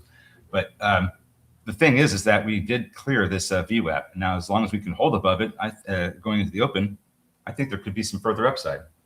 Hey, look at this. BITX from Kenneth, 2X Bitcoin ETF. I didn't know about that one. Thank you for bringing that up. Yeah. This is exactly what I was referring to. This is what I want to see. Okay. Well, Kenneth doing work here. Kenneth, Chewbacca appreciates all of your efforts. Wiz says, Ryan, what was the name of the course Mark was playing at? Pound Gate, I think. We made jokes about Pound Town. Told you guys I was the mayor of Pound Town. But I something like that. Pound Gate. You'd have to rewind the stream and look. Can't remember right off the top of my head. All right, less than a minute till we open. Let's get it today. IDAI back at the highs, by the way. Oh, yes. After that insider buy. That was so funny. I saw that big volume spike, and I was like, "Oh, that's interesting." One person bought 7,000 at that moment, and this wasn't even the one that was filed for, so they might be continuing to buy. Pound Ridge, thank you, producer. Thank you, producer. And open. All right, we are open. Happy Friday, everybody. Let's have a day. And remember, no Anne-Marie today. And actually, she's going to fly back on Tuesday, so we won't see her Tuesday next week either. So it'll be a week from today we'll have Anne-Marie on. Maybe I'll get her on one of the morning shows. We'll see. All right, we are open. What do you got? What do we got here? Vivek, actually right out of the open, trading higher. Amazon straight down out of the open. Vivek running into some resistance. There's a couple of big sellers. Maybe it's just one seller in the way at 128 and 129. So maybe getting some resistance there unless we see a big increase in volume. RFAI. Straight up out of the gate. RFAI, their units got halted. Yeah, RFAI was pushing up to the 200 EMA. It's not moving right now. It might be halted. I'm not getting an indication that it is, but it might be. I'm sorry for interrupting you. It is halted. So the units and their stock are actually halted. 9:30.54 for the stock is your halt time. 13. June's is trying to climb higher. At least it looks like it's trying to. Got a bit of a trend line there. I think you may have already drawn it. Let's see if we can snap this trend line. Yeah, I did. That was on my other chart. Let me add it to this one. It's not happening. Not yet, anyway. Not yet. We'll see on that initial pull here. Look at Beam. Beam, BEEM. Yep. This one is just taking off right now. And so is PER right out of the open. Kathy mentioning CYPH, Cyberpunk Technologies, up 18%. This is $1. I also noticed Freeport McMoran, new all-time highs here, $75 as copper continues to go. Lion's got to be dancing somewhere. I don't know why he's not here, though. Oh, hey, I was picking up FCX a lot. And boom. When it came back in towards the 50s, and I'm very happy with that decision. Yeah, okay. Now I'm getting that indication that RFAI is halted. By the way, PER call flow, Tesla call flow, BMNR call flow, BMNR more calls. Those are the. Oh my goodness! Someone bought the 90 calls that expired January of 2028. They bought 200 of them. Wow. Yeah. That's a long ways away. That is a long ways away. They only spent 50K on the trade, but that is big time out of the money. Look at BIVI. So this is giving us a little bit more of what we're looking for here. Now I want to see this thing close above, or start, closing these 5-minute candles above the 230 level. 235 is the high, still climbing. 237, 238. There's Nice. Biggie. That's through the pre-market high here, registering for anyone that was on that. And it's losing that level, unfortunately. All right, so now we're going to see if some of these other ones, Beam is still going. It looks like BMNR is getting some support from the 200 EMA on the 5-minute. I'll tell you what, is a crypto day tomorrow, which got mentioned earlier. This looking to take out its pre-market high. Alan's asking, is that the Cyberpunk game? No, it isn't. Funny story really quick, Alan. When I was getting the GPU that I have in my current computer, the 3080, it was during the GPU squeeze when Cyberpunk was just coming out, or it was like newly released. And the guy at Micro Center, I camped it in the morning, and I was the last one to get a card. And the guy ringing me up was like, "What's the first game you're going to play?" And I was like, "I don't know, probably Cyberpunk, because there's all this hype about it." I came home, I booted up Tarkov because one of my buddies was playing it. I'm like, "Oh, I can play this well now," and I never looked back. Never played Cyberpunk. Thank you, Tarkov. Just kind of a funny as an aside there. Wiss, I may have said I was a fan at one point. I don't remember this one enough. I don't remember if I said I was a fan of it, to be honest. But very interesting timing that they had here with their reverse split on Wednesday, the 5-for-1. And then now we're getting this crypto news. I don't think the timing could have been better for this company. It's like it went from 68, 69 cents, and now it's trading at 425. That's fantastic. But I don't think I don't recall ever being a fan of this one. Maybe I said something that I liked about it, but it's a Singapore company, and it drives all its revenue from Bitcoin mining. So I don't know if I'm a fan of Bitcoin miners, but this one, I guess I could be talking to it. By the way, S&P continues to sell off a little bit, so we are marketably down from our pre-market highs. S&P futures have gone through the VWAP, NASDAQ also at the lows, and Dow, that has pulled back the least, but it's still pulled back from its pre-market highs. Seeing a little bit of weakness out of the open here. And we're supposed to SpaceX see lows, Apple lows, Netflix lows, Amazon lows. Sorry, 13. We're supposed to see Canada's minister responsible for U.S. trade to meet with the U.S. Trade Representative Greer at 10:30 Eastern. So in an hour, basically, they're going to meet. Okay. See if we get any headlines out of that. Hopefully we get positive headlines to carry us into a higher close on Friday here.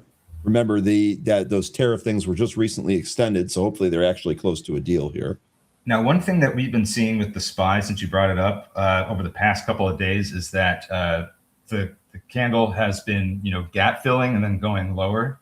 That happened on Wednesday. It filled the gap from Monday to Tuesday's price action, and then it traded lower. Same thing happened yesterday. We gapped down, filled that gap, up to the wick from Wednesday, and then it went lower. Today, a little bit of a change. I was pointing this out yesterday in Happy Hour to see if we actually got a repeat of this pattern. We didn't gap down. We actually turned around. So we are starting to get some support from the 160 20-day SMA area. But unless we can recapture, I would say 676.50, I don't think that we've turned around just yet. I think we still need to, recapture some key support levels, and we're underneath one right now. And you know what's awesome about that is that you made the same mistake that I have been making a ton of times. 676, 767.50. I 676? Yes, and I don't know what it is, 13, and it happens to me all of the time, and I just feel so much better about myself that you just did that. So thank you. I couldn't tell you. It's something has to do with 6 to 7. I don't know. That was so well done. Oh, 13. The wry smile on the face says it all. IREN also ripping, by the way, this right out of the open, straight up, right out of the open. It's almost like I have kids. BIVI starting to do a little bit more of what I want to see. We did get that impulse candle that took us through 230 to hold above 230. This next candle right now is still doing the same for the moment. As long as we can get that real body to close above 230, I think we're still in business here with this one. Okay. Nice price action here with BMNR. Those wicks on the underside there, indicating to me that buyers are stepping in as this comes down to 22. So hopefully we get more volume that takes us back up over VWAP here. But I think this is a good sign of these long wicks on the underside. To me, that indicates that the buyers are really picking this up. And we're also seeing more call sweeps on some of these crypto names like Circle, MSTR. There was another one in here that just rolled by, but it happened fast. Oracle has call buying. Reddit has call buying. Hood has call buying. Kathy, you mentioned Hood. That's back above 100 now, by the way, which I think we've all kind of been waiting for. Selena saying 760 lower gap fill for SPY. See if we end up getting down there. SPY is weak here so far. Yeah, 760, actually 755 to 760 is where I think we have our next big area of support. That's what I'm waiting to see if we end up getting down there. We're close, but we're not down there yet. Not convinced that we're turning around and recovering just yet either. And here we go with BMNR. Man, you know how we have upper shadows? These were lower shadows. Just 3 wicks on the underside. And it just punched through the VWAP right here. Mm-hmm.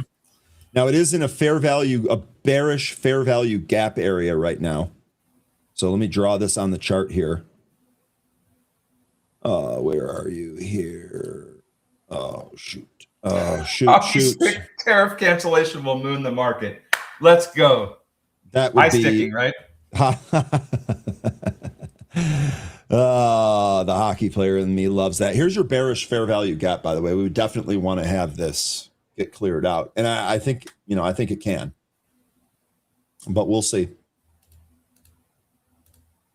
Coin calls, more Moderna calls. That actually spiked out of the open too. One of you folks were on Moderna. That went to 144. June's still having a hard time with that VWAP. Ever since we opened and lost it, struggled to get back above it. But I think that when we do recapture it, that might be the time to take a trade. Hood still pressing at the highs. BMNR looks like that just set some new intraday highs too. 2309 is your high print of the pre-market on BMNR.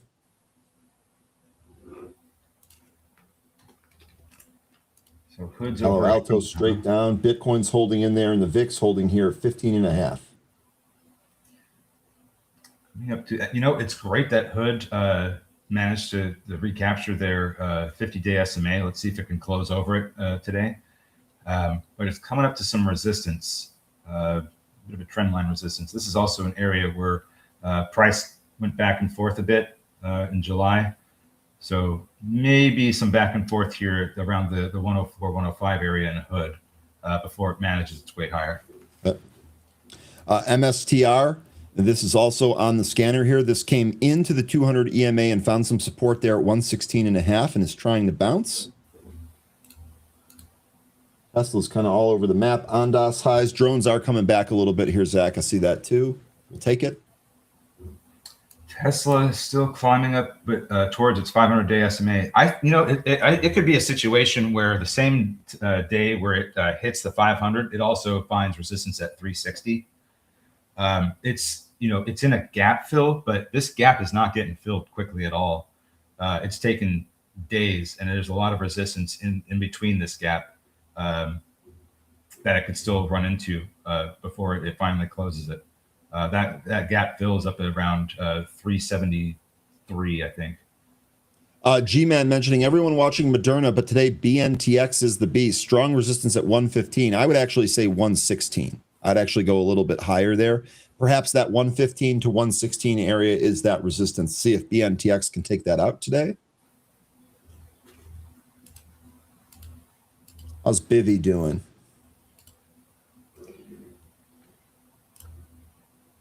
Let's see if June's actually gives us a breakthrough on the VWAP this time. Bivy like new highs. Let me go to June's here. June's, whatever. Love it. I love this move from Bivy. This is everything I wanted to see with that capture of 230. Running into some resistance near 250 though. BMNR through the bearish fair value gap, right through it. It didn't even really find much resistance on it. Look at this. And actually, I think we have a trend line here from some of these pre-market highs that might be your next resistance area for BM&R. Those bears must have been hibernating. They must have been. Still asleep. Yep. SPY's trying to bounce back. We'll see if it is able to get through the VWAP right here. It looks like it's trying to test that. Our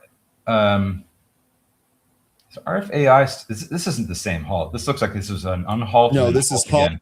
That's correct. This is halt 2. Okay. All right. I mean, Beam looks like it's trying to get ready to push higher. Would like to see better volume though. By the way, since we're looking at some of these names, Fermi had some very interesting news yesterday that fits with what we've been talking about regarding data centers and the pushback they've been getting from different communities nationwide. Now you have Fermi coming out and kind of praising Texas Governor Greg Abbott about his data center directives, and this is pushing. This is going to be pushing data centers to build with behind-the-meter power generation, so that they don't connect to grids and strain electricity prices for consumers. So this could be a very, very interesting play here. And I've got a watch list I'm putting together of behind-the-meter stocks. I'll give that to you for now, because it's still a work in progress, but something that I think we should be keeping an eye on for the next phase here in the data center build-outs. Okay, I love it. Thank you, 13. Westcap says, I'm so happy I dollar cost average with Bitcoin once a month for the last 2 years. And in the face of all of the Bitcoin bears, which are awfully quiet here today. Mm-hmm. And I'm continuing to see more call sweeps for a lot of the Bitcoin names. Interestingly enough, I saw puts sweep by for Riot. So some of those other miners there not looking like they're following, at least through the options. June's looks like this is trying to push through the trend line. It's still finding resistance at it, but it came back up. Let's see if it can get support around 8 and hit that trend line again. June's has been a tough one this morning. BM&R almost to 23. SPY battling the VWAP again here.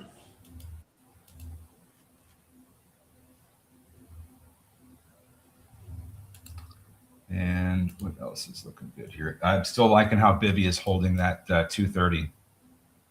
And if it continues to do that, I think there's some further upside.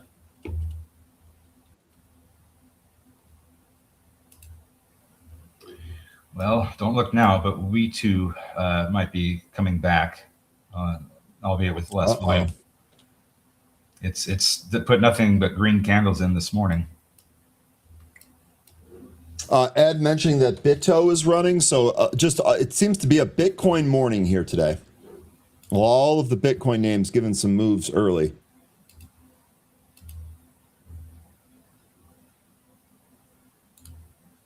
It's like some of the other. How are drones doing?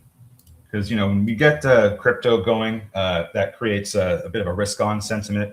You tend to see some of the other higher risk names do well. So what are drones doing? They're trading up, at least a couple of them. ONDS is up. Yep.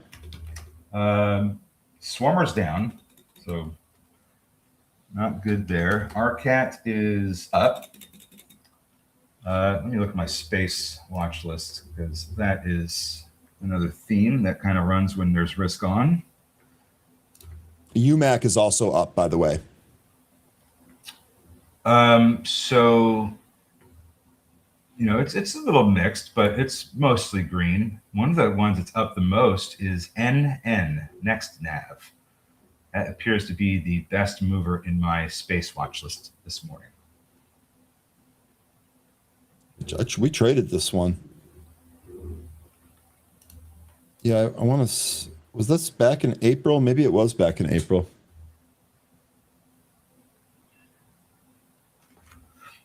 A GPS company. Yeah, Apple week here today, Chris. Chris mentioning it's down 5% from yesterday's high, straight down out of the gate. Actually, looks like it's pounding some more lows here.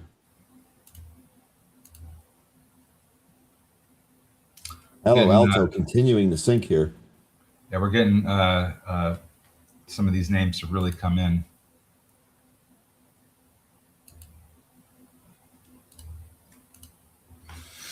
BNTX is about to break 115. Let's go.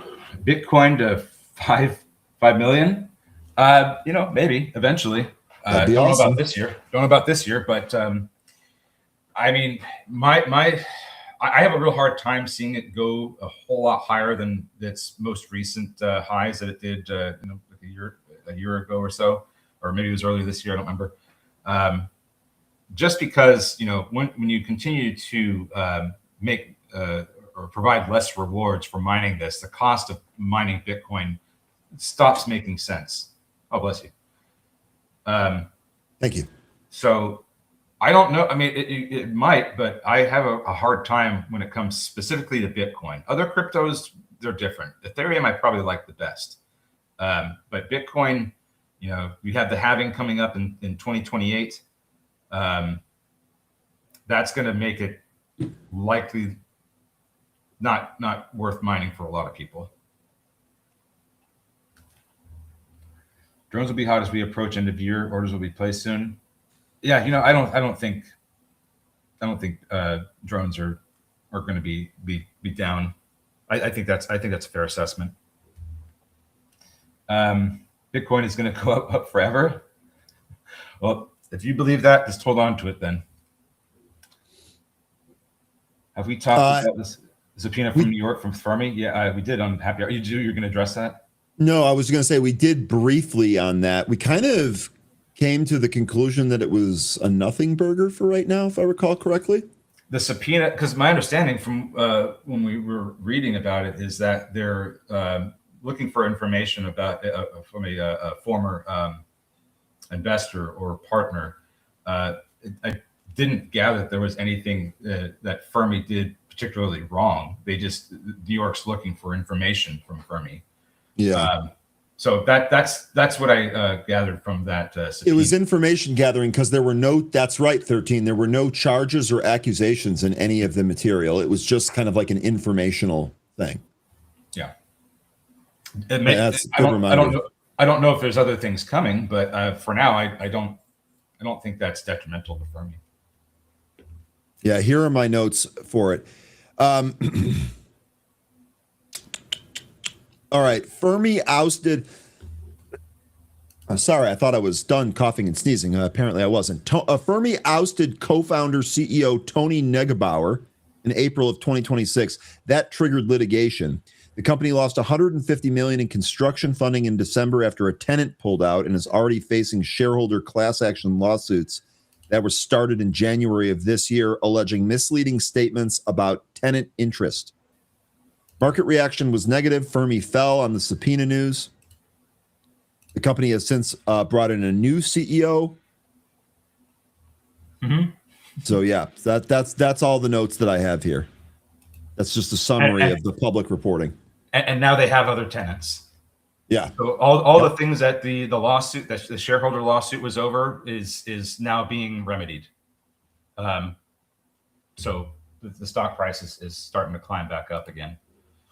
But there's still going to be some other challenges. This company still has a lot of work to do on the construction side, but they've been having some positive headlines, and Fermi is one that I think is going to really benefit from this move to behind the meter data centers.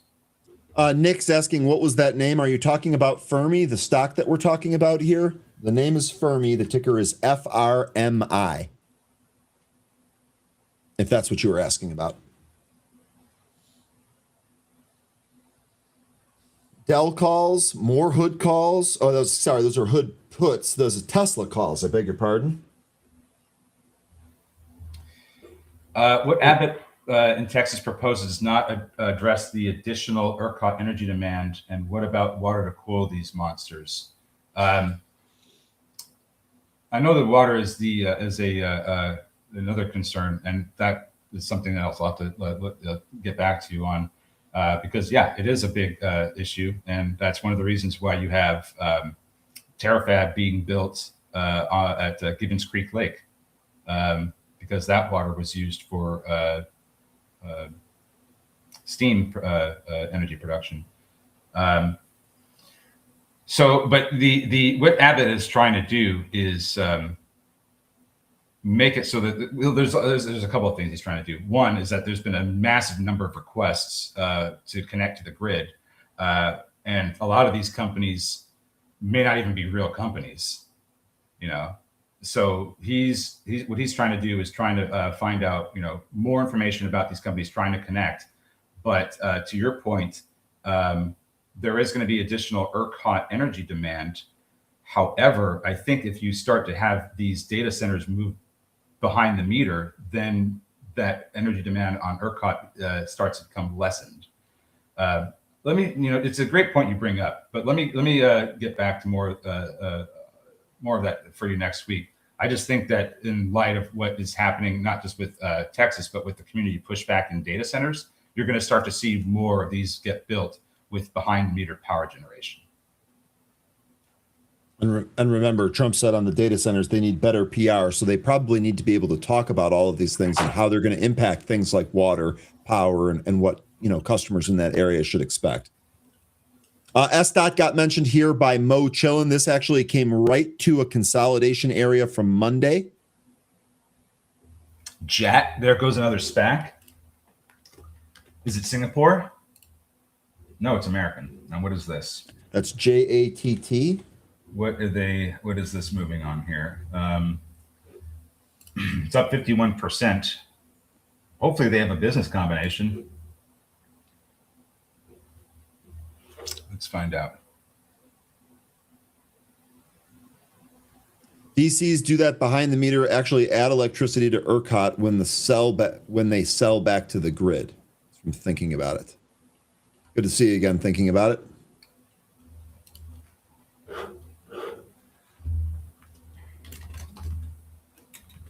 Choppy out there. I have a bear regime in the SPY and the Qs. I have no edge in either. We're making lower highs and lower lows on both.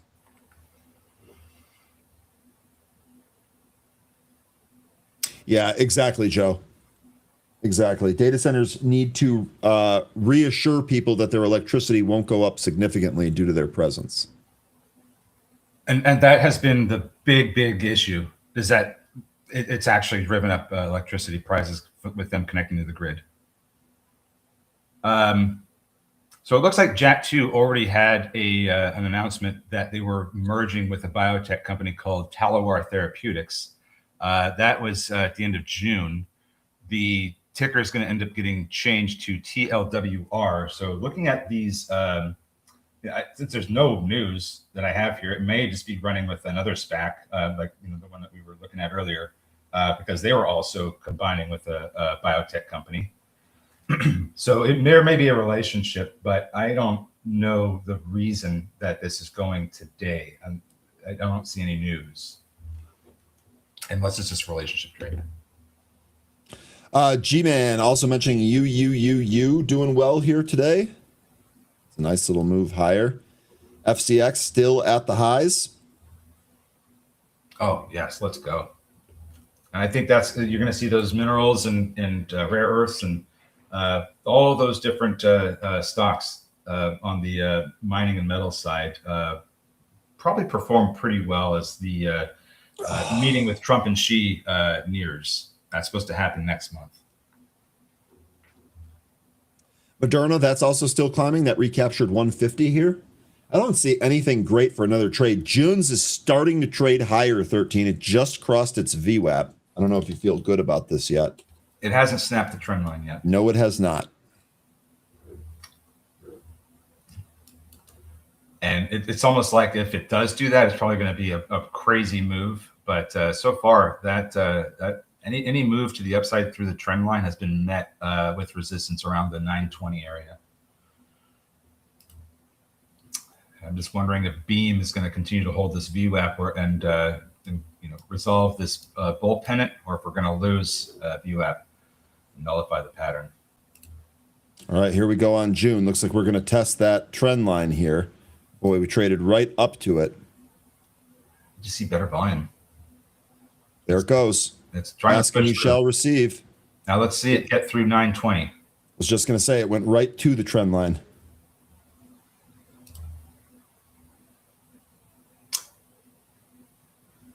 And now we're through. Well, we were. Ah, boy, it really depends on how you draw your line there. Pulling back a little bit from this trend line. Yeah, so still hasn't been able to close above the trend line yet. Nope. What bull is going? That was moving off of earnings.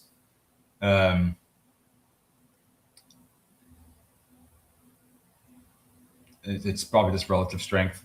USAR up today. Perfect. And it does look like June's is trying. There we go. Now we're coming up to the 920 resistance. Let's see if we can hold above the trend line here. There we go on June's. Looks like your next spot here is going to be 920. I had 914 at the top of the wick, but 920 looks good. Looks like there was some size there at 895 trading at 2. That kind of stopped it.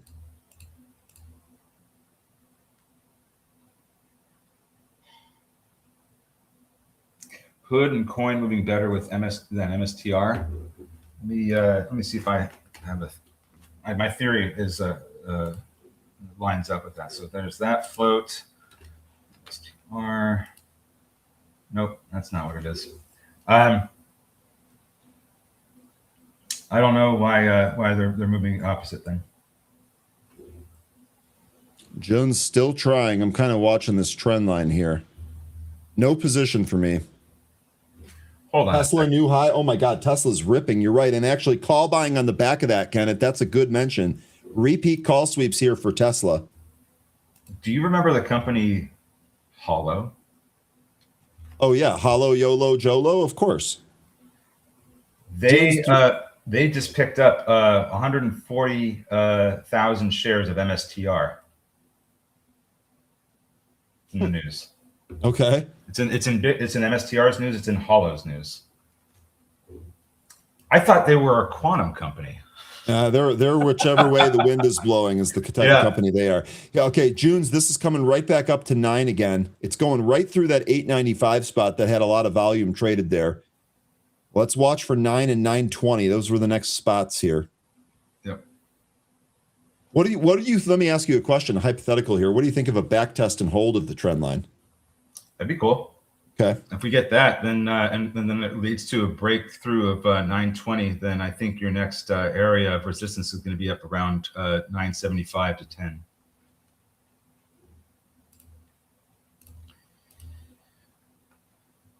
Let's go, Junes. You guys are talking Tesla. Let's take a look at Tesla. Tesla, that just came out of nowhere. 355, like right to it. Still have that 500-day SMA and 360 in the way of more upside. Boy, this is still sweeping. These are calls for today. These are short-term calls.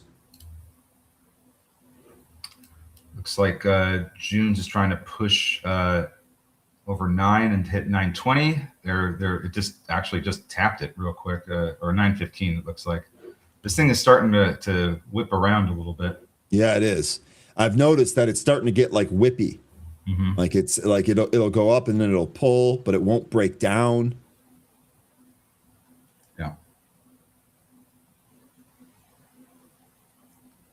Yeah, I remember that, Joe. And now it's it's the hottest thing right now.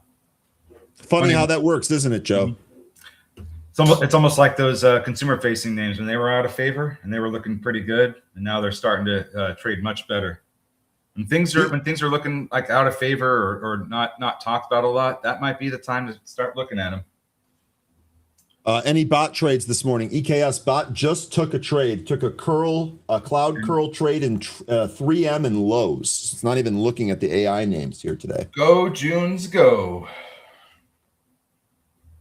I just took it off the screen here. The Tesla call sweeps are still going, by the way. And there's your 920 snap there. All right. Mm-hmm. That's going to be the register ring. We talked about that level being key. Probably want to lighten it a little bit there. You're going to halt here 965. Westcap, you had a 10 call on this. Let's see if we get it. June's into an upside halt. I like the 10 call. Boom. 975 to 10. This? 975 to 10 is the next. I mentioned just a moment ago. That's the next resistance. So 10 sounds great to me. The highest in the price we got in the pre-market was 1028. You can be greedy if you want, but I think that $10 area is fantastic. All right, let's see what's going to move next. Since now we have June's halted. What's going to get hit next? We still have Beam holding VWAP, but I am, liking it less and less. Maybe that's an indication to get it, but I want to see better volume in Beam. And the other thing about this June's move here is you did have the expanding volume as well. Mm-hmm. So I know it's like still early in that expansion, but if this continues, you might have something here. Yes, Kathy, it is halted. And then EKS mentioning 3M. Yeah, he asked me, so the context here is he asked me if the bot took any trades, and I said the bot just bought a long here. Phil was at 179.92, target price 181.14. Jesus, 3M's got a really nice looking chart in my opinion. I like this. 3M chart. Did something similar yesterday. My bot actually traded this cloud curl yesterday. It faded in the afternoon. Thankfully, I was already out. We're wondering if we're going to get the same type of thing. Target I have is 181.14. That's about right here. S dot is open. And higher, by the way, on S dot. Sorry, 13, go ahead. No, I'm just kind of thinking because, like I said, I like the chart with 3M. I'm just trying to think here. Could this get to 200? It's not that far away given the move it's had. It's starting to get a little bit of selling pressure up around 185, which is the top end of the consolidation back from 2018. So I'm just kind of wondering if we're going to get a pop up to 200 and then sell off, or if we're going to start to weaken here. I like I said, I like this chart. It looks to me like this could go higher, but those the past couple of months, this month and the last month, it's been having trouble around 185. So I think if we get 185, if you see the monthly chart close like over 185, then to me 200 could be a near possibility. And all that sounds good. Just a reminder that the bots trade that it took here today is for a day trade, so it won't be waiting for any of that. I guess now, that Hood coin and others are going because of the clarity and other crypto diversity. Not all about Bitcoin like MSTR. I would say that's true. Now, EKS and Trey Blue, if this does, since you guys are talking 3M, if this does come back to 160, that could be a very interesting support area. Just another bullet point there. Guys, I'm still seeing Tesla calls, and I'm still seeing Tesla rip into the highs. This would have been the trade for the bot to take, especially on this this pre-market break here on volume. Boy, that just sent Tesla 7-8 points already. Hey, Trey Blue, or I'm sorry, EKS, fantastic job on snatching that bottom there, because that's pretty much the lows that that the last time we're going to probably see it that low for a while. How much time do we have left on June's, by the way? I think it's almost time for this to halt. Yeah, that was halted at 10:02:37. So we're looking for 10. Yeah, so we got about another minute there.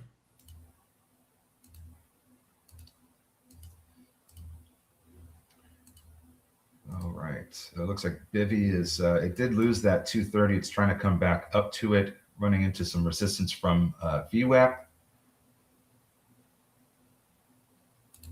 Pretty good morning. Yeah, indeed. Tesla's still climbing there. Chris thinks Ondas tests 9 today. We'll see. That would be great. 3M continuing to climb higher, by the way. That's at the day highs. Look at this. Look at these Tesla call sweeps. It is just relentless.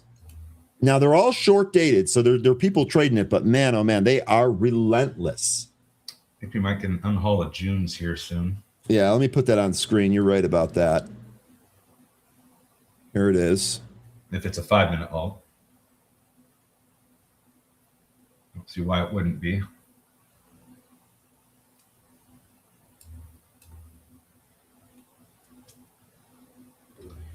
And well, that does that. Looks like Beam is at risk of losing this VWAP here. BM&R trying to recapture its VWAP. Bivy getting rejected by its VWAP. Your guest yesterday, H2, his stock's doing better, up nearly 8%. Okay, there we go.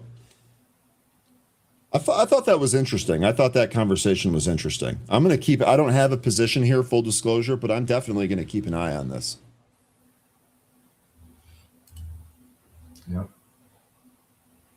IWM pulling, says Ed. I got IWM in a neutral regime with chop at the moment. Well, we still haven't opened with June's yet, so now I'm starting to wonder if this is a 10-minute halt. Yeah, I think you might be right on that. 13. Which Derek says Papa Fidelity won't let me trade Juns. Come on, Dad. Meanwhile, you have Fermi making a nice move here. 610 now, the high.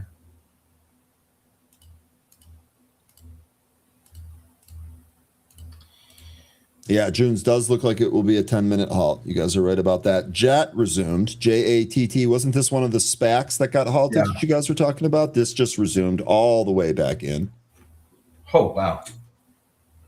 That's a pop and drop. And look at that. 3 green up candles. And then what happens with the next one? Red. Bang. Tesla is still call sweeping. You tend to see this price action with these multi-halters. I don't even know what we can call them, but we'll call them multi-halters.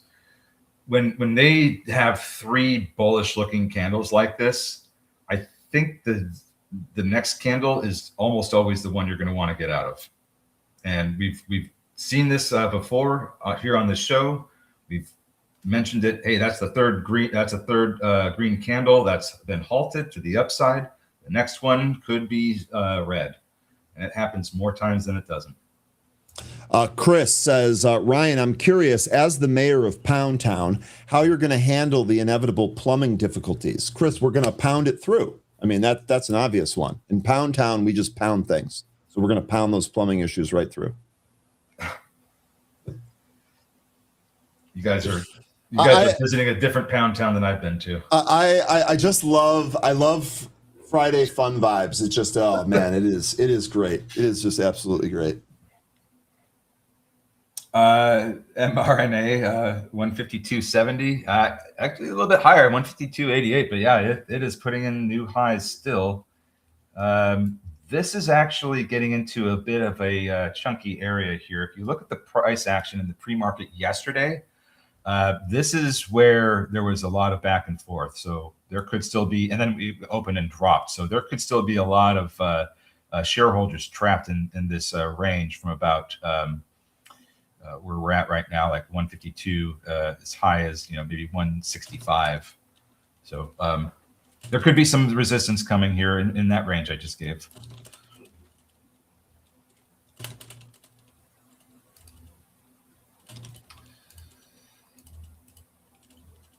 Sorry, just talking to one of my developers there.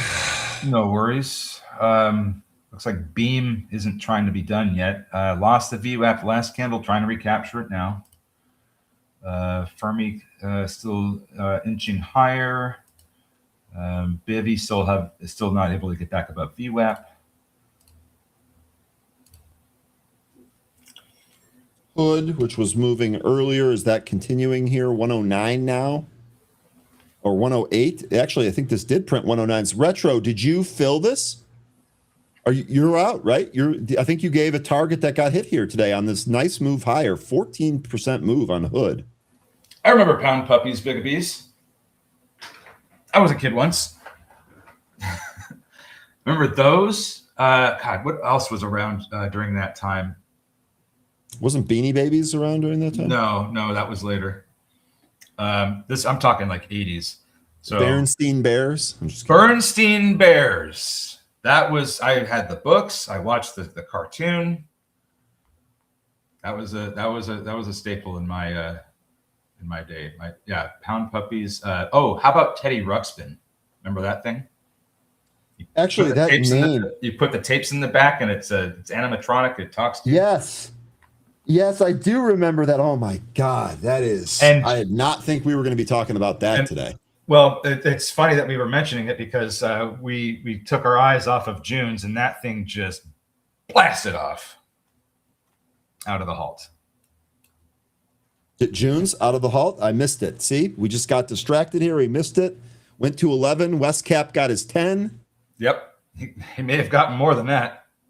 I mean, because when this thing opened, it opened at 1083, 1077. Sorry, he got more than 10.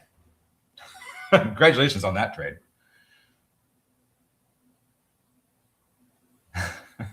I remember the Garbage Pail Kids, the trading cards. Yep. The Punch Out, the Mike Tyson game. Oh yeah, Nintendo was starting to be a big thing. Remember the Mario Brothers cartoon, and on Fridays they had the Legend of Zelda cartoon. No, that I don't remember. Oh man. 2 hours of wait for June's pays off. Congratulations, Harlugo. There we go. Remember, when it comes to trading, most of it is waiting around. It's not actually clicking. Patience does pay. Yeah, it does. There you go. Westcap. Ba-boom. All right, so the SPY did go through VWAP, coughed it up, and is rolling over a little bit here. Elo rolling over. I guess it didn't get the memo that it was supposed to gap down today. Oh, okay. Yeah, Velo, come on in. Come on in, Velo. Give me another attractive price where I can pick you up again. Kenneth says Tecmo Bowl with Bo Jackson. You want a trivia question? You ready for a trivia question? Yes. What coach in the NFL has more rushing yards in their career than Bo Jackson? Current NFL coach that has more career rushing yards than Bo Jackson. I don't know. I'll give chat a couple of minutes. Jim Harbaugh. That is correct. Oh, okay. Alan got it. Nice on the Google machine there. I didn't know that Bo Jackson was ever a coach. He wasn't. He was a running back, but he had a catastrophic injury. He had a catastrophic injury, and it's just funny that Jim Harbaugh, who has no overlap with the terms speed or agility, has career rushing yards from the quarterback position than Bo Jackson. I knew that. I'm a Colts fan. Okay. Little Friday trivia. We don't have Jay Rice here today, so I had to do it. That was an acceptable one. I liked it. Yeah, we are getting a lot. Bo does know. Bo knows. Bo Do you knows remember that? Super Okay, Bowls. so here, since we're on all this trivia and this blast from the past kind of thing, talking about pound puppies and whatnot, who remembers that cartoon? I'm pretty sure it was on Saturday mornings, called the All-Star Team. It had Bo Jackson, Michael Jordan, and Wayne Gretzky, and they were kind of like a crime-fighting, team up. Anybody remember that? I don't. I'm surprised too. Anything with MJ, I'm normally all over, but I don't remember that. Coin, by the way, this went right to 190 and backed off. This to me looks like it might try higher here. Bitcoin, by the way, came off the highs and has since been sideways. Velo back into the 12s. Oh my heavens. I'm sorry, not All Stars. Pro Stars is what it was called. Pro Stars. Let me help you out here. It's Pro Stars. I love that series. Drew Tan all over it. Yep. That's there you awesome. Go. It was Pro Stars. Sorry for getting that wrong. But yeah, I thought it was all, because these guys were all stars. But yes, Pro Stars is the one because they were pros. Actually, Some of those guys, all three of those guys are pretty much goats. Gretzky was a goat. Jordan's a goat. I'd say Jackson was a goat. I mean, that guy was. He was unbelievable. He was killing it in football and baseball. He was really your first like two-sport athlete that was just unbelievable to watch. It's like, did that guy just get tired in the off season and needed something to do? Athletic freak, that's for sure. Yeah. CRISPR up 7% on volume. Did we have news for any of the gene editors, Kathy? Are any of the other gene editors up as well? Let me see if there was any news on this. Volume looks kind of light. Maybe this is just kind of moving with just some of the bio-related news recently. Yeah, I don't see any news attributing to this. Let me check NTLA and then Eat It. Two others that kind of fit into this gene editing theme. Boy, they're all up. Well, at least NTL. Yeah, no, Eat It is too. Gene editor's positive today. I wonder what to attribute that to, Kathy. Wasn't there some kind of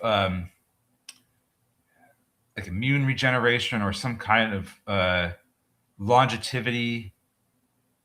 I could have sworn there was something in the news here. Let me look it up. I thought this was something that was talked about this week. Oh, here's something from Time Magazine. Talking about longevity? Mm-hmm. I'll post it. SpaceX calls getting bought into the pull lower. Yeah, this came out yesterday. 3M more highs, by the way. So, I wonder if this that Moderna news really put the spotlight back on longevity. Longevity. Yeah, sorry. I wonder. Yeah, I would imagine. You remember what we were talking about in Happy Hour, that it seems that people just in general of all income groups are seeming to be more willing to spend money on things that are health related. Remember, we talked about that earlier this week, so I wouldn't be surprised if all of this stuff is somewhat related. Yeah, and it's kind of dark. I was a very avid watcher of Saturday morning cartoons, 100%. Mighty Max, man. Remember Mighty Max? I remember Mighty Max. I remember Johnny Quest. A lot of Hanna-Barbera stuff. There was, what were some other ones? Oh, gosh. One that I loved was Voltron. That was such a great, I loved that show. Which one? Voltron? Voltron. Oh, yeah.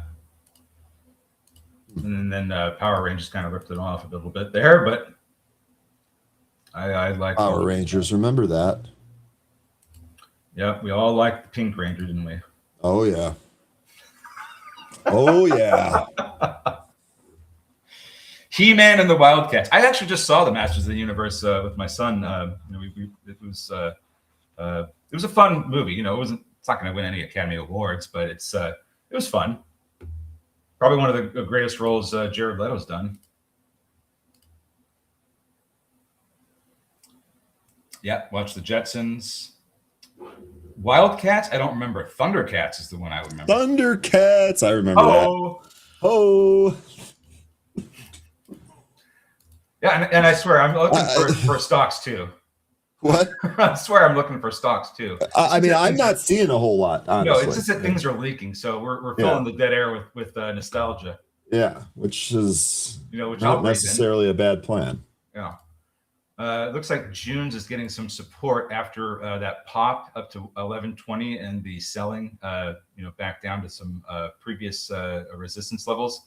This one might actually give a little bit of a trade here. Just need to see a little bit. Which ticker? Sorry, volume expansion. June's. June's.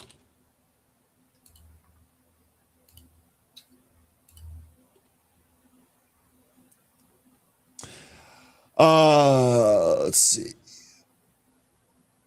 FM chart. Fabrinet. You want me to pull that up? Well, it's down at a monthly support.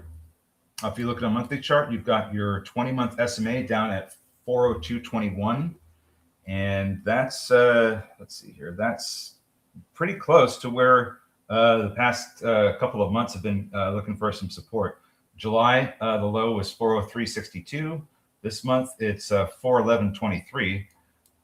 But I think that's your best chance of support right there. Is for Fabrinet. HR Puff and stuff. Now I didn't really watch that. Pee-wee's Playhouse. Yeah, that one. That was fun. Did you? How many people can you name on that show that went on to have very successful careers? One of the biggest ones was Lawrence Fishburne. He was the cowboy. Lawrence Fishburne. That's a crazy trivia question. Yeah, Lawrence Fishburne was the cowboy in Pee-wee's Playhouse, and he had the Jerry curl.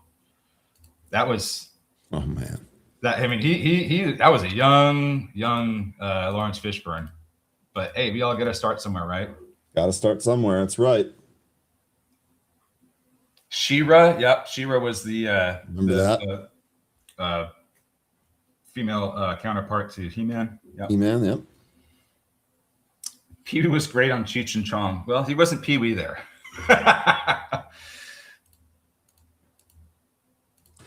Chris, what's the strategy for the Moderna calls that you're trading? I mean, I know it just keeps ripping to the highs here. Is there any particular strike that you're looking for? Is there any particular price action that you're looking for on that? I know you said the fills were fast and it just keeps ripping to the highs. Yep, all those names. G.I. Joe and younger generations now are learning about G.I. Joe through the the PSA memes. You know what I'm talking about, Ryan? No, I don't think so. The G.I. Joe PSAs that they've taken and well, they tell kids, you shouldn't do this and this is dangerous, and they've reworked those in a very humorous way. I'll send you some. I would think y'all are more like Barney kids. No, Barney was after. Yeah, no chance. Yeah, Barney was no chance. Oh man. No, the dinosaurs for me was Jurassic Park, not Barney. Oh, you're trading butterflies back and forth. That's crazy, Chris. But if you're getting fast fills, I guess I can understand. In the money call spreads are going to be under 60 cents all the way down to 142, 143.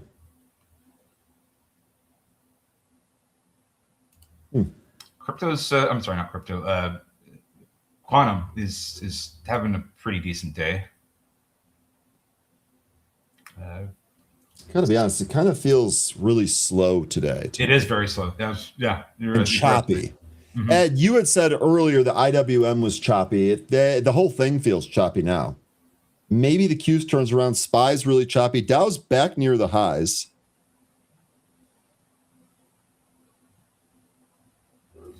And we're about to have that meeting with the Canada and U.S. trade representatives. Yeah, I wonder if we're going to get any news out of that today, or if they just hold that for when the market's closed or something. Yeah, well, you know what I mean? If it's good news that would drive the market higher, I don't think that they would wait. Yeah, I don't either. You're right. Beam recapturing its VWAP.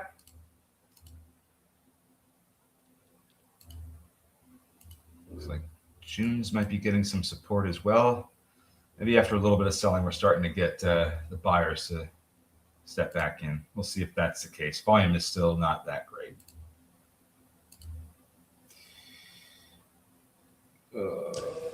All right.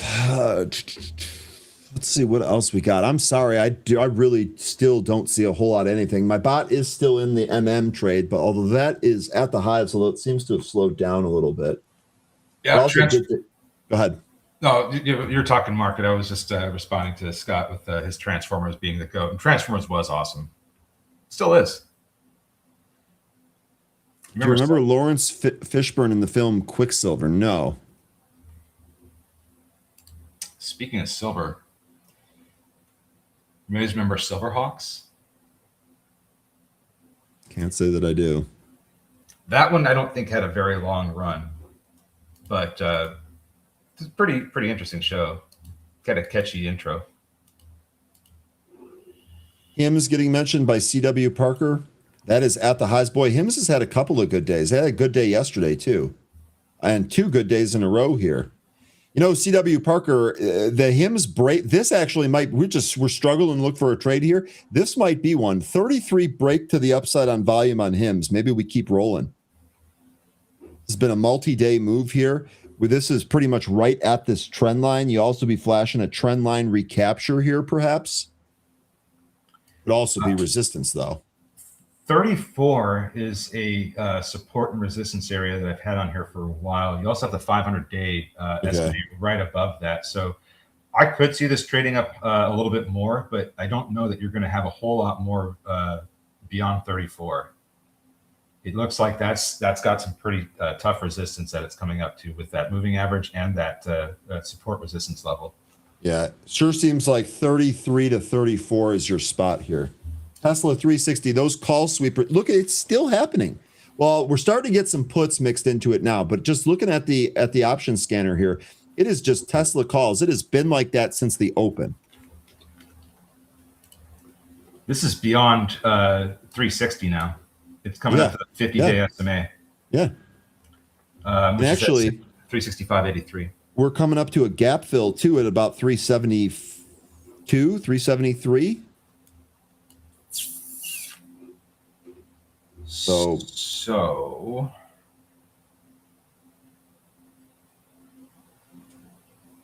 this is okay. So Tesla's recalling nearly 5 million Model 3s, Model Y, S, and X's in China, but it's rallying. I mean, it's rallying big. It looks big a beast. I think he's right. It looks like it is trying to fill this gap here today. Looks like it's trying to fill this gap. All right, 13, we are out of time here today. You got any closing words for the group ahead of this weekend? Well, if you're still awake, because this has been a little bit of a boring morning following some excitement out of the gate, welcome back. And I hope you had a wonderful nap. And we'll be back here tomorrow, on Monday, hopefully with a much more exciting week, big week on Monday. So starting Monday. So I hope you have a wonderful weekend. Look forward to NVIDIA earnings, the SpaceX launch, the economic symposium, and all that wonderful stuff we're going to get. Should make for some better trading. So enjoy yourselves. Take care. I'll see you Monday. Goodbye. All right, 13, really good stuff, man. Take care. Have a great weekend. We'll see you next time, or we'll see you on Monday. 13's departure leaves room for Paulo. Let's bring him on and see how he's doing. Paulo, how are you? Good to see you again. Hi, Ryan. How is it going? Can you hear me? I can. It is going well, and I can hear you good. What do you got coming up for us? Perfect. We're looking at some breakouts on genomic sectors. Finally, after so much time, they're starting to getting a bit more interesting. And as usual, some important stock setups for the upcoming weeks. Okay, awesome. Trading Made Simple with Paulo starts right now. Welcome back, traders. This is Sandra with Trading Made Simple. I'm here to show you short-term proven strategies. People think trading is a one-size-fits-all market. It's not. We live trade and train daily. Let's talk trading.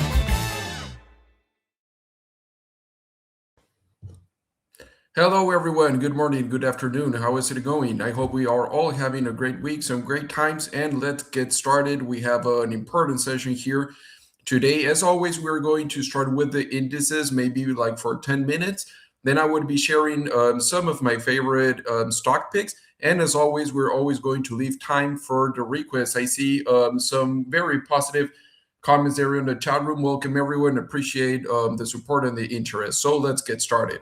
All right, in our last time we were live here on Benzinga, we were discussing the either wave analysis structure, which remains valid, and we were already starting to discuss a potential wave 5 breakout.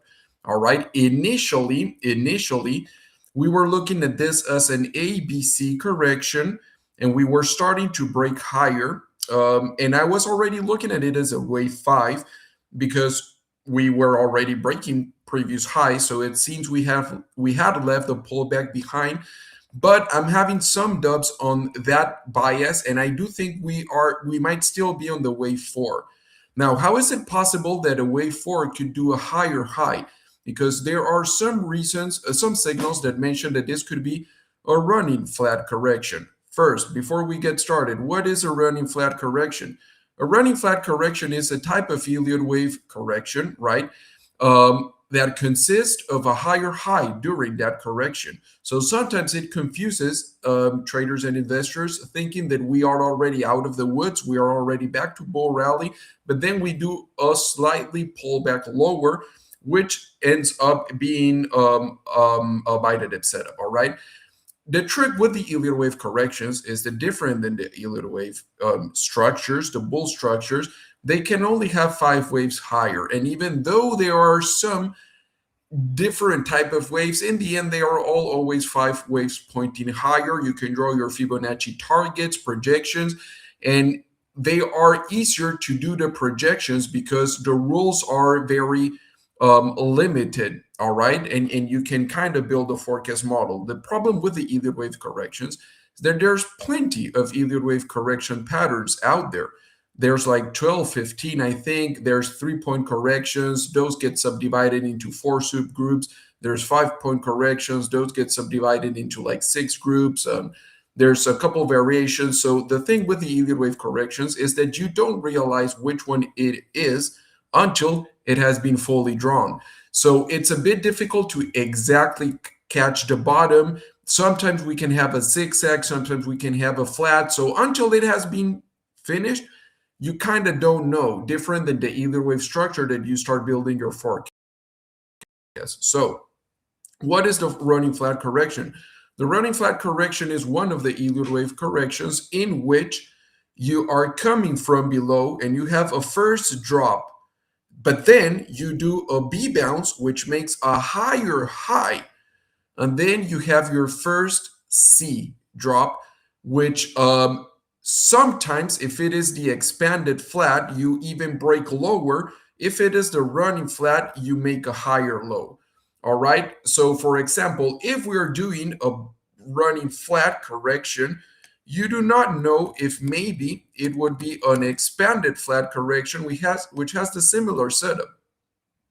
You do your first drop, you do your B bounce higher, but you do your C drop lower, different than the running flat correction. The running flat correction, the C drop doesn't do a lower low. So my point with this is that until it has been fully developed, you kind of have to go figuring out which Elliott wave corrective pattern it is, but still you can do the macro forecast, all right? So now I'm leaning a bit towards a potential running flat correction. I will explain why. So this would bring potentially another pullback. So wave 4 in reality might be maybe here, and we could do a dip and then a rally. Of course, this is pure technical speculation. Maybe we already bottom and this is just a retest of previous all-time highs, but there's something going on the Dow, which I will show in a minute. So as always, I would say the Elliott wave cycle we're following remains valid, with the indicator going, RSI indicator, typical behavior for wave 1 going from oversold into overbought. Wave 2 goes back to equilibrium. Wave 3 has the highest point on the RSI indicator, and we do already have a minor bearish divergence. We have a slightly higher high against this lower high, mentioning that we have momentum slowing down on higher highs. So I wouldn't be surprised, maybe a drop. Wave 4 goes fully into equilibrium, and then we go for final 5 wave higher. All right. Which is the reason I do think that might be now the bias, because the Dow seems that we just finished wave 3. So the Dow here seems we just finished wave 3. Now the next step would be a correction for the Dow, a wave 4. All right. We have the same behavior. Wave 1 from oversold to overbought. Wave 2 back to equilibrium. Wave 3 has the highest point on the RSI indicator. Wave 4 would go back to equilibrium. So since the Dow seems to be starting a wave 4 correction, I do think that would, of course, also cause a drop on the S&P 500. I don't think the S&P 500 would make a lower low. I think in this case, it would be just a running flat. And the reason is because the NASDAQ kind of already seems to be getting out of its correction. The NASDAQ made already 3 points lower. We already had a B bounce. And this could still be like a zigzag correction for the Nasdaq. We could still revisit previous lows. We don't have any bearish divergence because we have not yet confirmed that we are out of the wave 4 correction for the Nasdaq, because different from SPY, from the S&P 500, from SPX, Nasdaq has not been able to make a brand new all-time high. So the Nasdaq is actually, technically speaking, still going through a corrective phase. If that corrective phase brings a lower low or not for the Nasdaq, unfortunately, we cannot know that in anticipation. I like to do forecasts, but not exact predictions. But I would think this is still a good buying opportunity for the Nasdaq. Also, the Bollinger Bands for the Nasdaq, also for SPX, seem to be contracting. So I wouldn't be surprised to see maybe a bit of a squeeze on the Bollingers and the weekly Bollinger Bands before we go for that final fifth wave higher, where I would be looking to exit the market as soon as we start making brand new all-time highs clearly in the Nasdaq. Even if we get confirmation, bearish confirmation, I think I hate actually calling tops, and I wouldn't be calling a top, but I would be saying that risk would be very high if we start making brand new all-time highs with bearish divergences all along the RSI and even a bearish MACD crossover. I think it would be start to at least it could be an opportunity to at least start reducing exposure. Now, where is momentum for this potential final fifth wave that could be developing in the indices? I personally think it's located in small caps and high growth stocks. IWM broke out after a strong stage 1 accumulation, wave 1, 2. We would still be on wave 3, so maybe we could have a final pullback. It's a wave 4 for IWM, and then we could have a final fifth wave higher. But then, of course, we're going to see also I see a comment from crypto. I will give some important minutes to Bitcoin too. All right. Trailer, I would be very bullish on Bitcoin. I would also explain why. And here comes my favorite sector, all right, in the market for the upcoming weeks. And this is a bit aggressive to say, and it's not a sector, it's an ETF, but I sometimes follow it because I think it reflects a sentiment in the sector. And here comes what I do think it might be the winner, and it is RKK. So it's not that I'm a big fan of the ETF itself. We have had a strong AI bull market from which RKK has not participated at all, and it represents a high growth disruptive tech, basically AI, right? So why has it not participated on the AI bull market that we have seen? It's a whole nother conversation. But my point with the RKK is that I use it as a risk on, risk off for high growth speculative assets, all right? Usually, the end of the bull markets, the latest stages of the bull markets are usually we see speculative assets, risky stocks outperforming more mega cap, more defensive sectors. And as the markets are showing, the indices are showing a potential wave 5, we're seeing RKK finally breaking out, not only breaking out, coming from a stage 1 accumulation. Why is this a stage 1 accumulation? We do have the volume bars. We can see the volume bars happen here. Not only the volume bars, we can see the histogram. We can see the accumulated level was around 37 to 43. This is a huge histogram happening here. Huge histogram. No joke, this accumulation levels for RKK. Looks like we're starting to break out from, well, it would still be a bear market, I think, even though it's starting to look like we're forming an Elliott wave cycle here. I'm not a big fan of the RSI behavior yet, so we're not seeing that typical behavior, but I would say that this is looking like a wave 1. We're kind of going from oversold to overbought. Wave 2 did retrace slightly lower, so that kind of invalidates the scenario in which we drop to equilibrium, even though equilibrium it's at 40 and we drop to 34. So basically, from that perspective, it would be valid, just that we don't start in oversold. That's the only thing I don't like the most. But still, we're breaking out on RKK. We were discussing this breakout. We even have an inverse head and shoulders, left shoulder, head, right shoulder. So far, it's actually looking bullish for RKK. As a member mentions, Tesla is helping RKK, but there's another sector that is really, really, really bringing RKK up. RKK has many exposure to RKG, which is genomics. And genomics is a sector I'm very bullish in. We have been following CRISPR and TLA. I'm still holding all my genomic stocks. No, they have not yet participated on rallies different than Marvell, than some software stocks.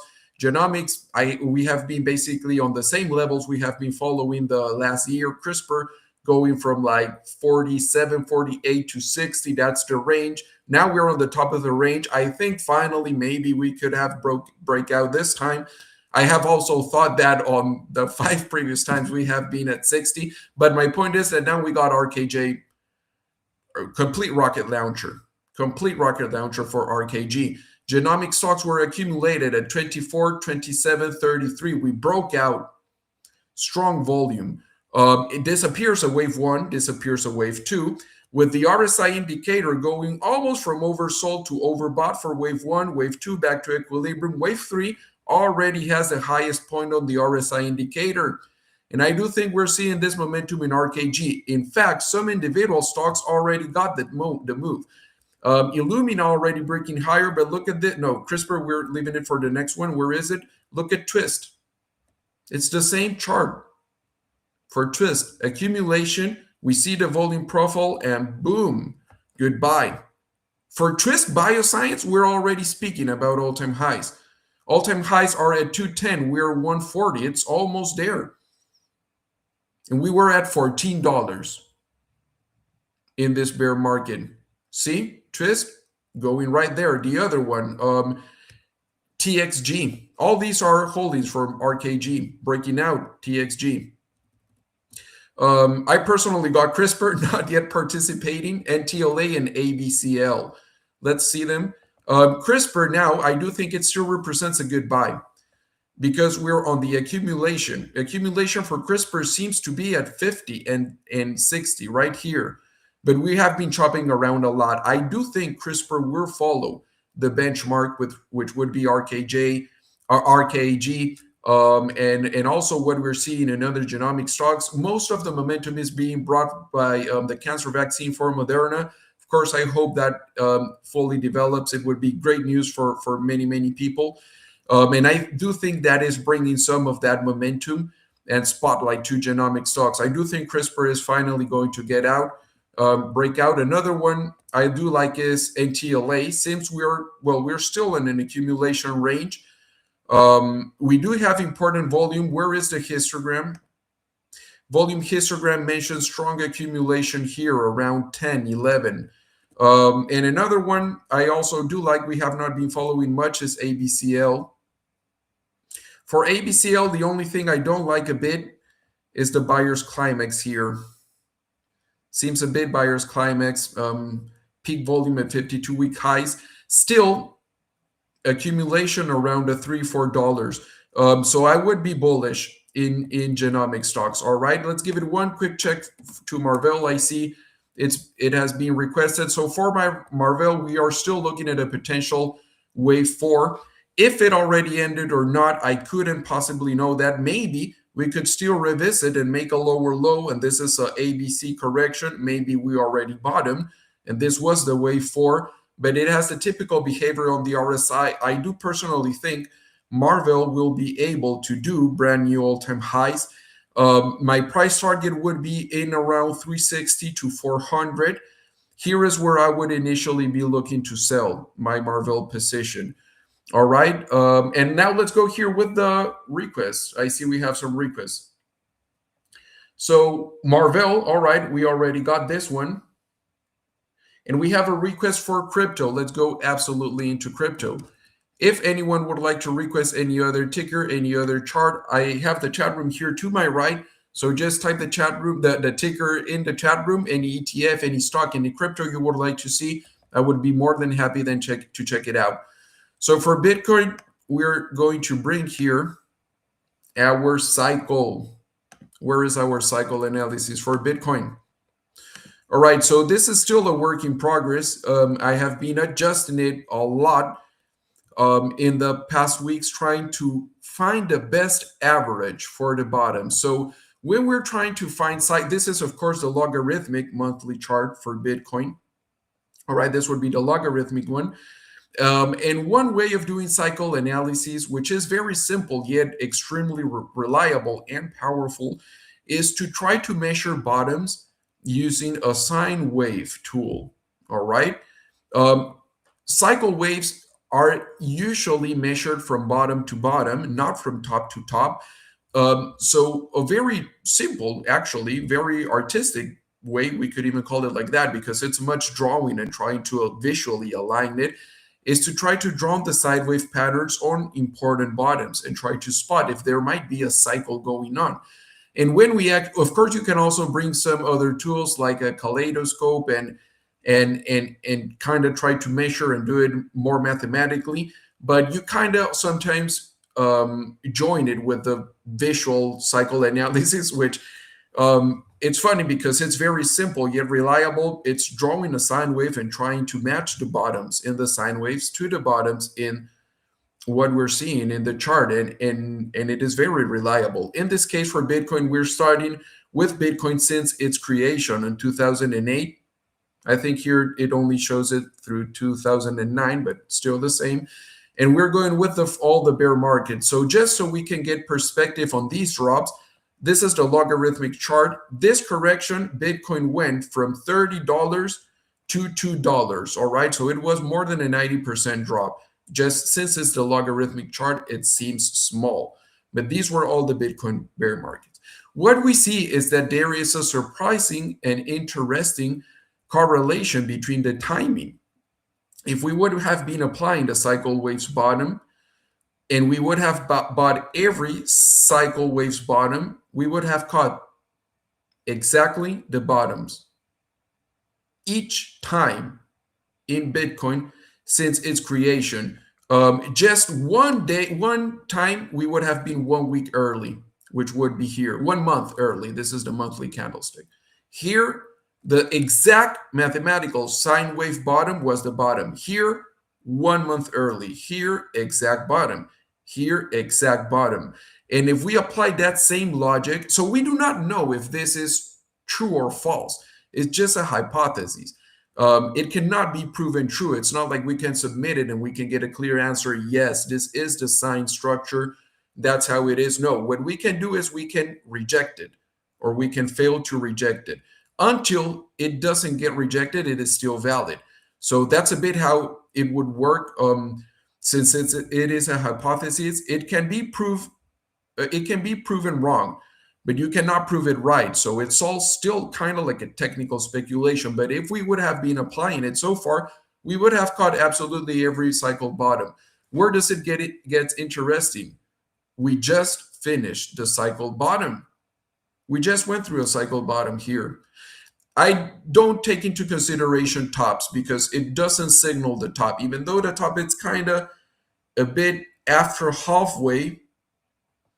Here it was, the top was already kind of dropping here. So it's only to measure bottom to bottom. And we just went through a bottom. I do think it will work out this time. But when we go into the Bitcoin weekly, what is going on? What is going on? When we go into the Bitcoin weekly, we're seeing the same. So we had our previous cycle, wave 1 going from oversold into overbought, wave 2 to equilibrium, wave 3 has the highest point on the RSI indicator. Wave 4 goes back to equilibrium. Wave 5 has the brand new all-time high. I would like to show that this is actually a running flat correction. See? A, B, C. This would be exactly the running flat correction we were discussing in a bull market. Where is it? Here it is. You come from lower, you do a drop, you do a higher high, and then you do another drop. And that tends to be the running flat correction. How do we know that all this is a part of a correction? Because the RSI dropping. See? This peak was a higher high against this one, indicating that this was probably part of a correction. I think this was a running flat correction. And then we had the fifth wave higher.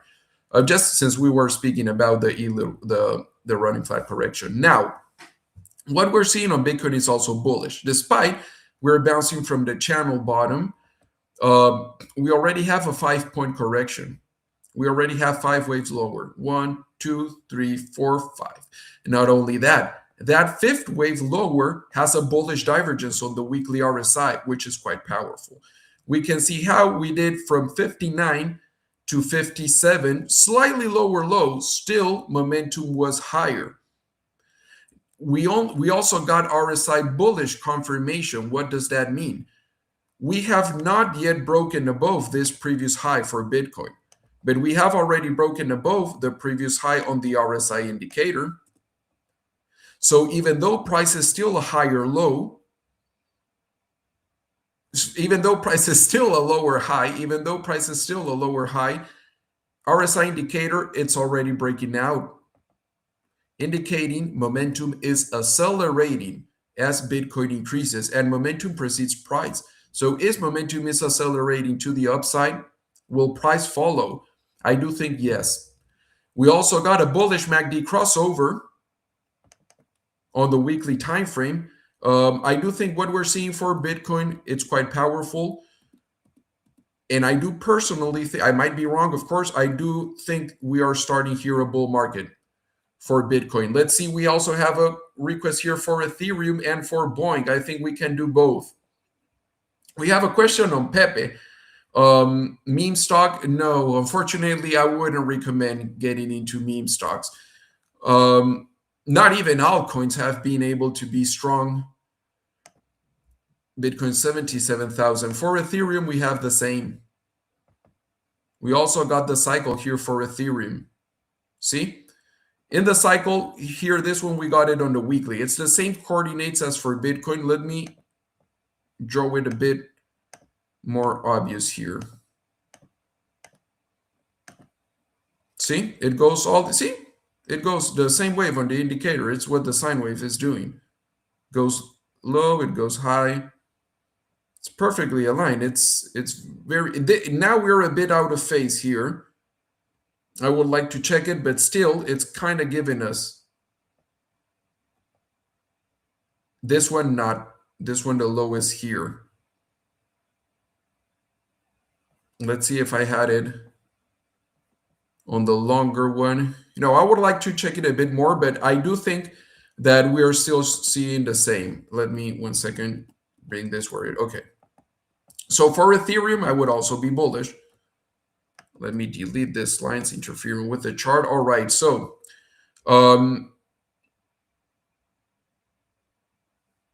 this one was incorrect from a previous one. Yes, this one was here. All right. So we had our previous yield wave cycle.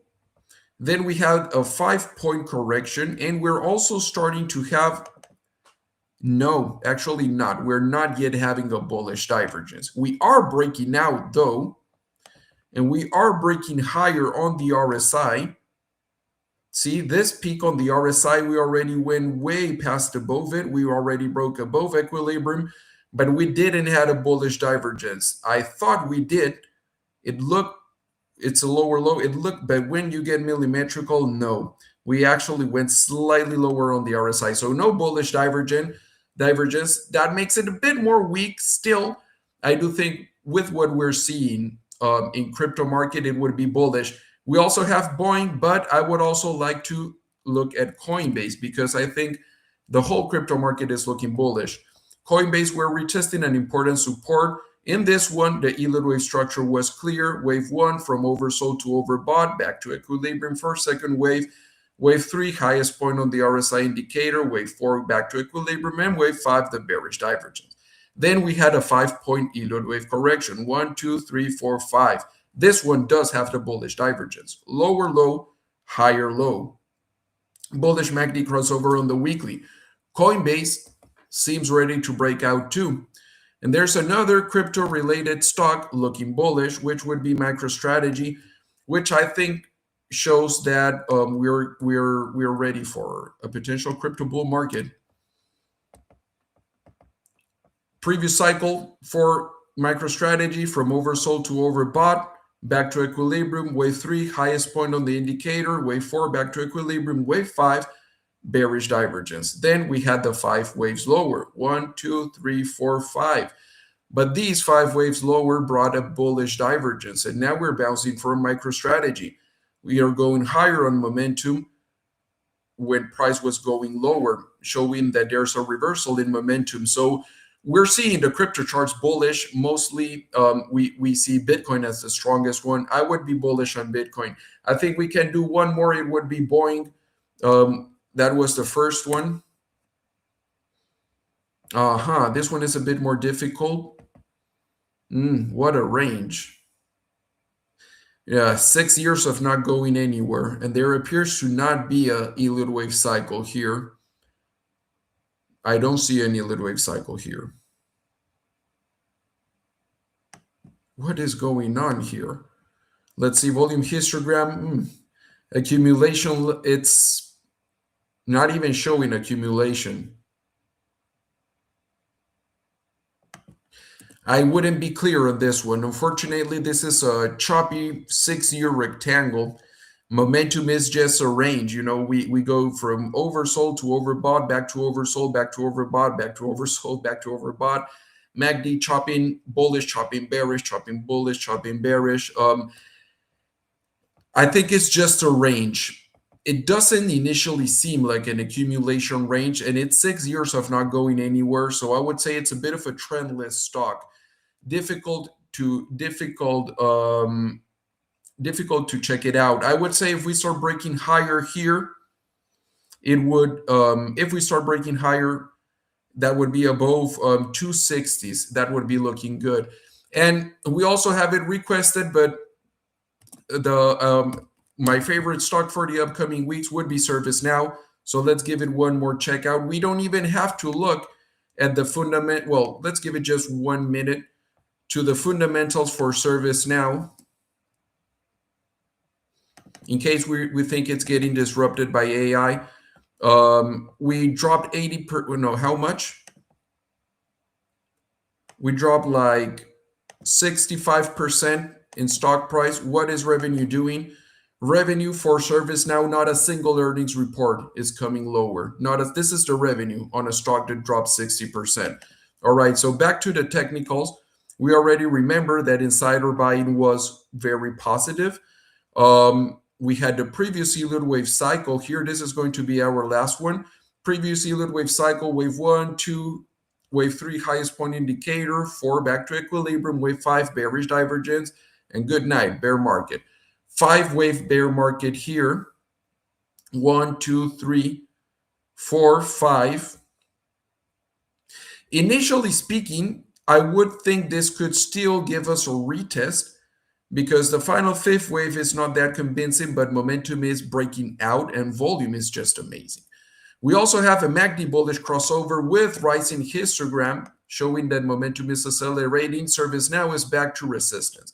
We have this big volume bar signaling here capitulation from sellers.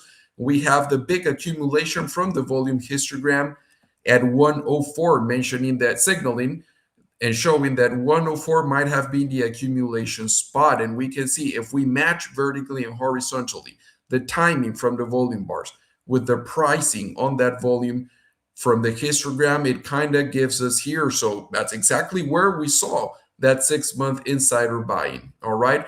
Still, we would need to break above 140 previous highs to break higher for ServiceNow and declare this the potential start of a bull market for the stock. Even though in this lower low, we had a bullish divergence. We broke out from the bear market on the RSI too. We can also chart the RSI. We broke out, and not only that, we have bullish confirmation. We have not yet broken above 140, but momentum has already broken above the high when price was at 140. Momentum was at 51 RSI. Now the RSI is at 58. So we're breaking higher. Momentum usually precedes price. I do think what momentum is going to do, we're going to see price follow. ServiceNow remains my favorite buy. Marvell, I would call it right now a hold, and maybe at the 360, 400 a sale. I would say ServiceNow right now is a buy, and we're still going maintaining bullish bias for genomic stocks. Let's see if CRISPR can start following the other genomics stocks. Many are already going on a full bull rally. Let's see if CRISPR and TLA can also participate. I'm sorry I stole 2 minutes. That would be all for today. I would like to thank you everyone for your participation, for your attendance. As always, I would like to thank everyone at Benzinga for inviting us here on Fridays, to Ryan, to Aaron, to everyone on the team. So thank you everyone for your participation, your attendance. That was all, and see you next time. Goodbye everyone. Thank you. And let's look for that running flat correction in the markets. That would look like a buy the dip setup. Thank you.